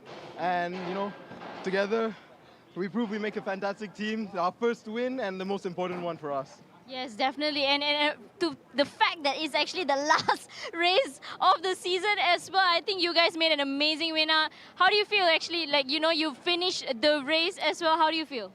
Yeah, I feel very good. It's my first year in MTC class. Yeah, as Zaim said, we didn't have the fastest car, but we were very consistent. We were on the podium every single round. And yeah, I'm speechless right now. How do you think your car actually had what it takes to take? Because there were a lot of issues. I think a lot of our viewers at home also noticed with many of the cars. Did you face any difficulty in any throughout the race at all? I think for me, everyone knew the car was the slowest by far, but that's beyond our control, beyond the team's control, because it's new car, new regulations. We've learned a lesson, but all I can say is the team built a fantastic car despite being the slowest on the grid. Everything was on point. The car felt fantastic, handling, reliability, and that's the most important when it comes to endurance racing. Aaron drove a fantastic race as well. The SpongeBob car wants to come through, but Aaron drove a fantastic race. It's the first time he started and finished, so speechless as well. Amazing, amazing. All right, congratulations to you guys. I can't wait to see you up on the podium. Amazing finish once again, our MTC champions. Back to our gents.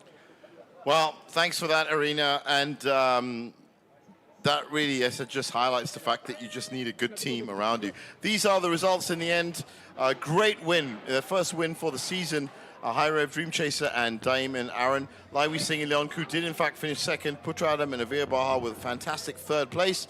Go Li Heng and Freddie Yang in fourth.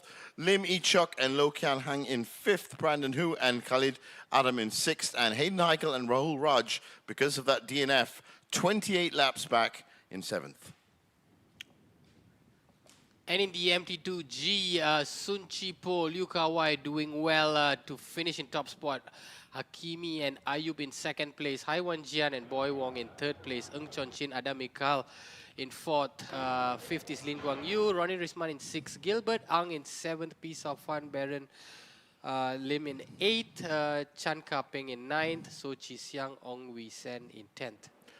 Luke Anton Netter in 11th, Kwek Kian Wee in 12th, Yap Chun Wai in 13th, Mo Kwok Hung in 14th, Tang Yu Ching, Ong Wai Kwong and Lo Chun Hum taking us up to 17th, Iptak Meng, Jonathan Z and Masahiko Ido up to 20th.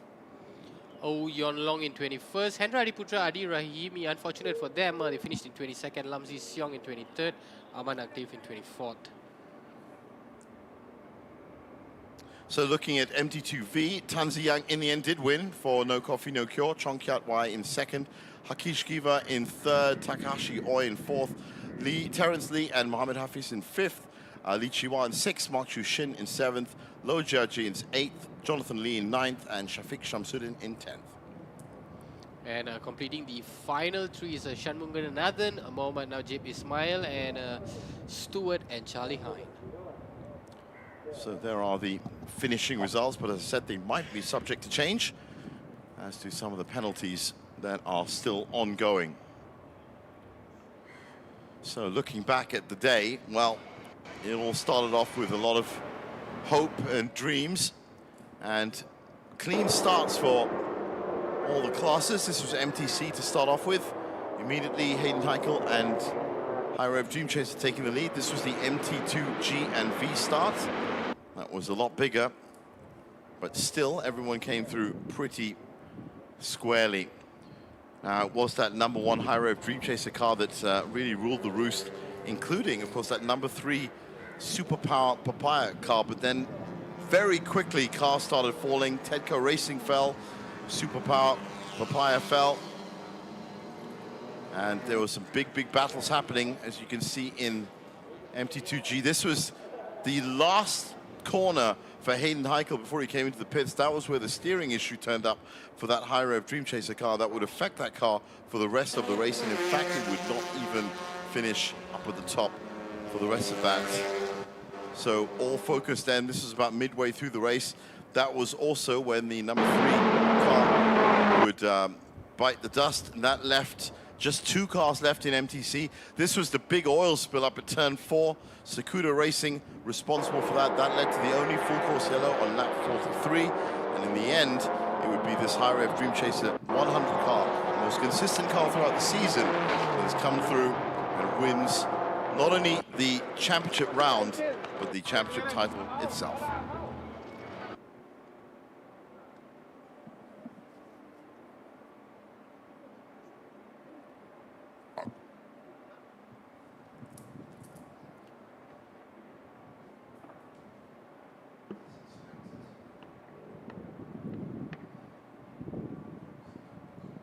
Do stick around with us. We will be heading for the podium ceremony.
Ladies and gentlemen, it is now time for the podium ceremony for the Malaysia Touring Car. So ready for the podium now, and it looks like MTC are going to be starting it off.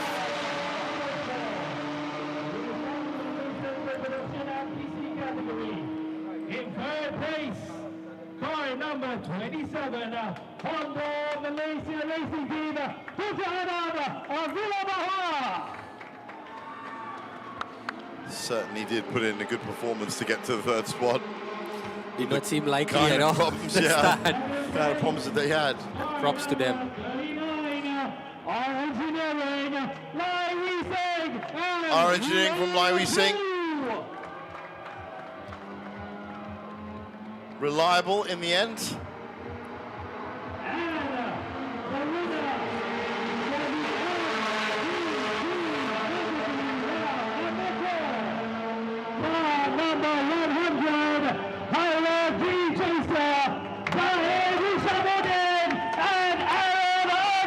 But this has got to be performance of the season and performance of the day. Daim and Aaron picking up their first win of the season on round 4, but also with their consistent finishes throughout the season, take the title. Second place, and our MTC winner. And the managing director of Hankook Motorsport with the trophies.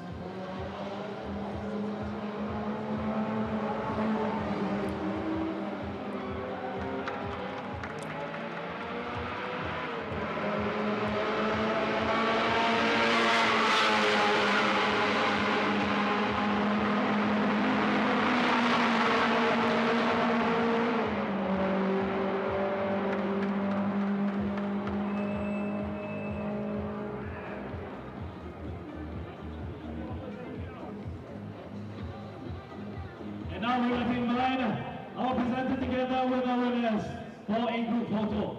So there's the group photo. Congratulations to our winners in MTC.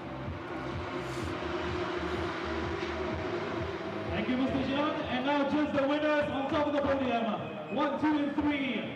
Round number 4, the final round for the MTC category.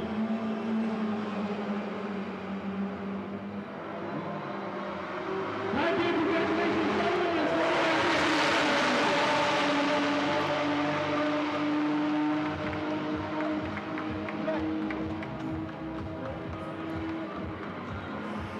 They certainly are having a special day today. They deserve that extra time on the podium. They do not want to leave the podium.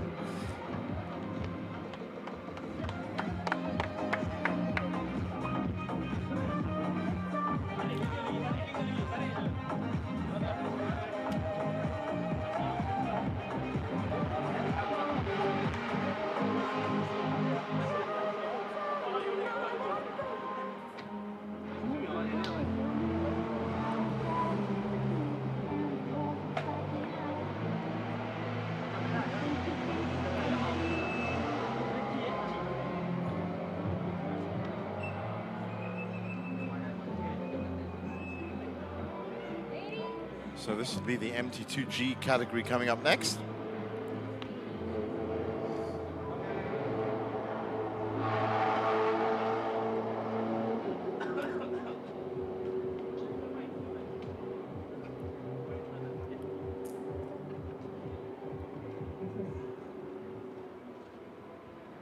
Ladies and gentlemen, it's the Malaysia Touring Production MT2G category. In third place, car number 268, Modern Racing Team, Hai Wan Jian and Boy Wong. Boy Wong, Hai Wan Jian in third spot.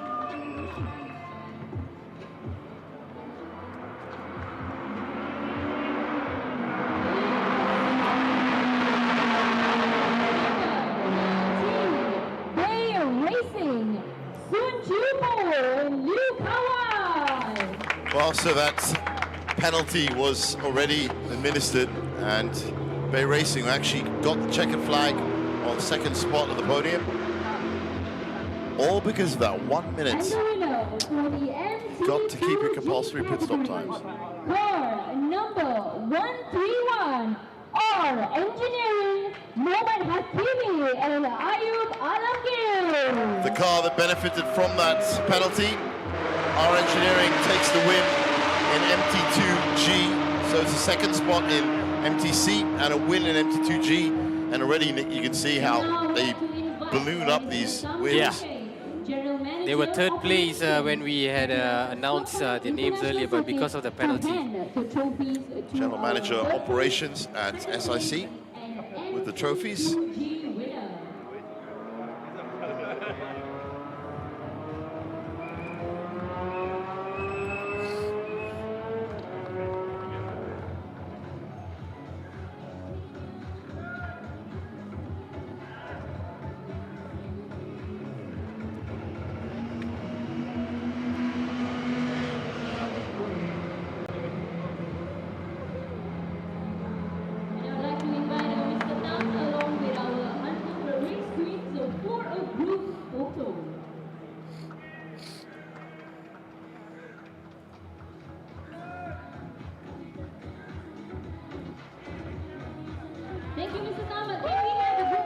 So that's MT2G.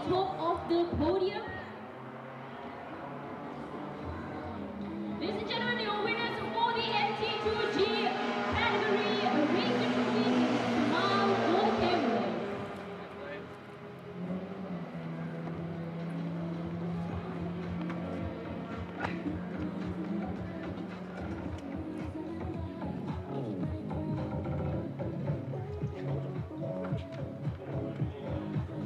So finally, we will be having our MT2V winners on the podium. And finally, ladies and gentlemen, the Malaysia Touring Production MT2V category.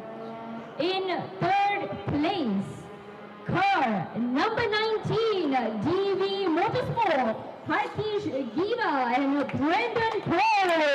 Harkish Giva and Brendan Paul with a good run.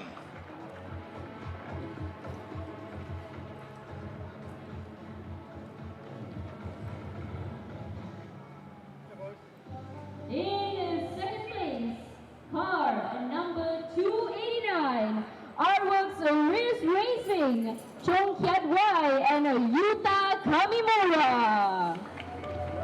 Second spot. And the winner for the MT2V category, car number 888, No Coffee, No Cure, Tan Ziang and Kingston Tan. It's a great drive from Kingston and Tan. They were pretty much on top spot of this category throughout the day. Yeah, and they fended off the challenge of second place right up to the yeah, they really did. Checkered flag. Sigh of relief for them as they're on the podium. To hand the trophies There is to our Ahmed Fadi, Manager of Strategic Communication at SIC.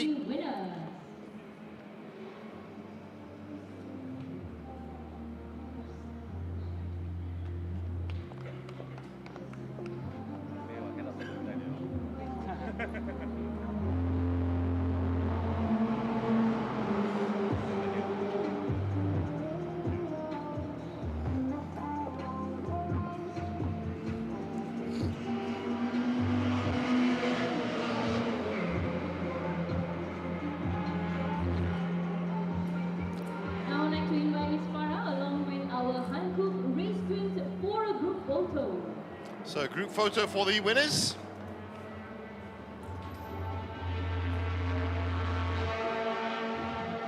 Thank you, Ms. Farah. Can we have all the MT2V winners at the top of the podium for a group photo? And that's our final podium. So that brings us to the end of the MTCC 2025 Round 4 race for MTC and MT2. But don't forget, of course, tomorrow there's still another category, TP1 and TP2, that will be decided in 300 kilometers at about 1:45. For now, it is all I'm going to say is thanks to Nick for joining me in the commentary box. Yes, Steve, looking forward to being here tomorrow, and don't forget to join us. Yeah, you guys have a great day.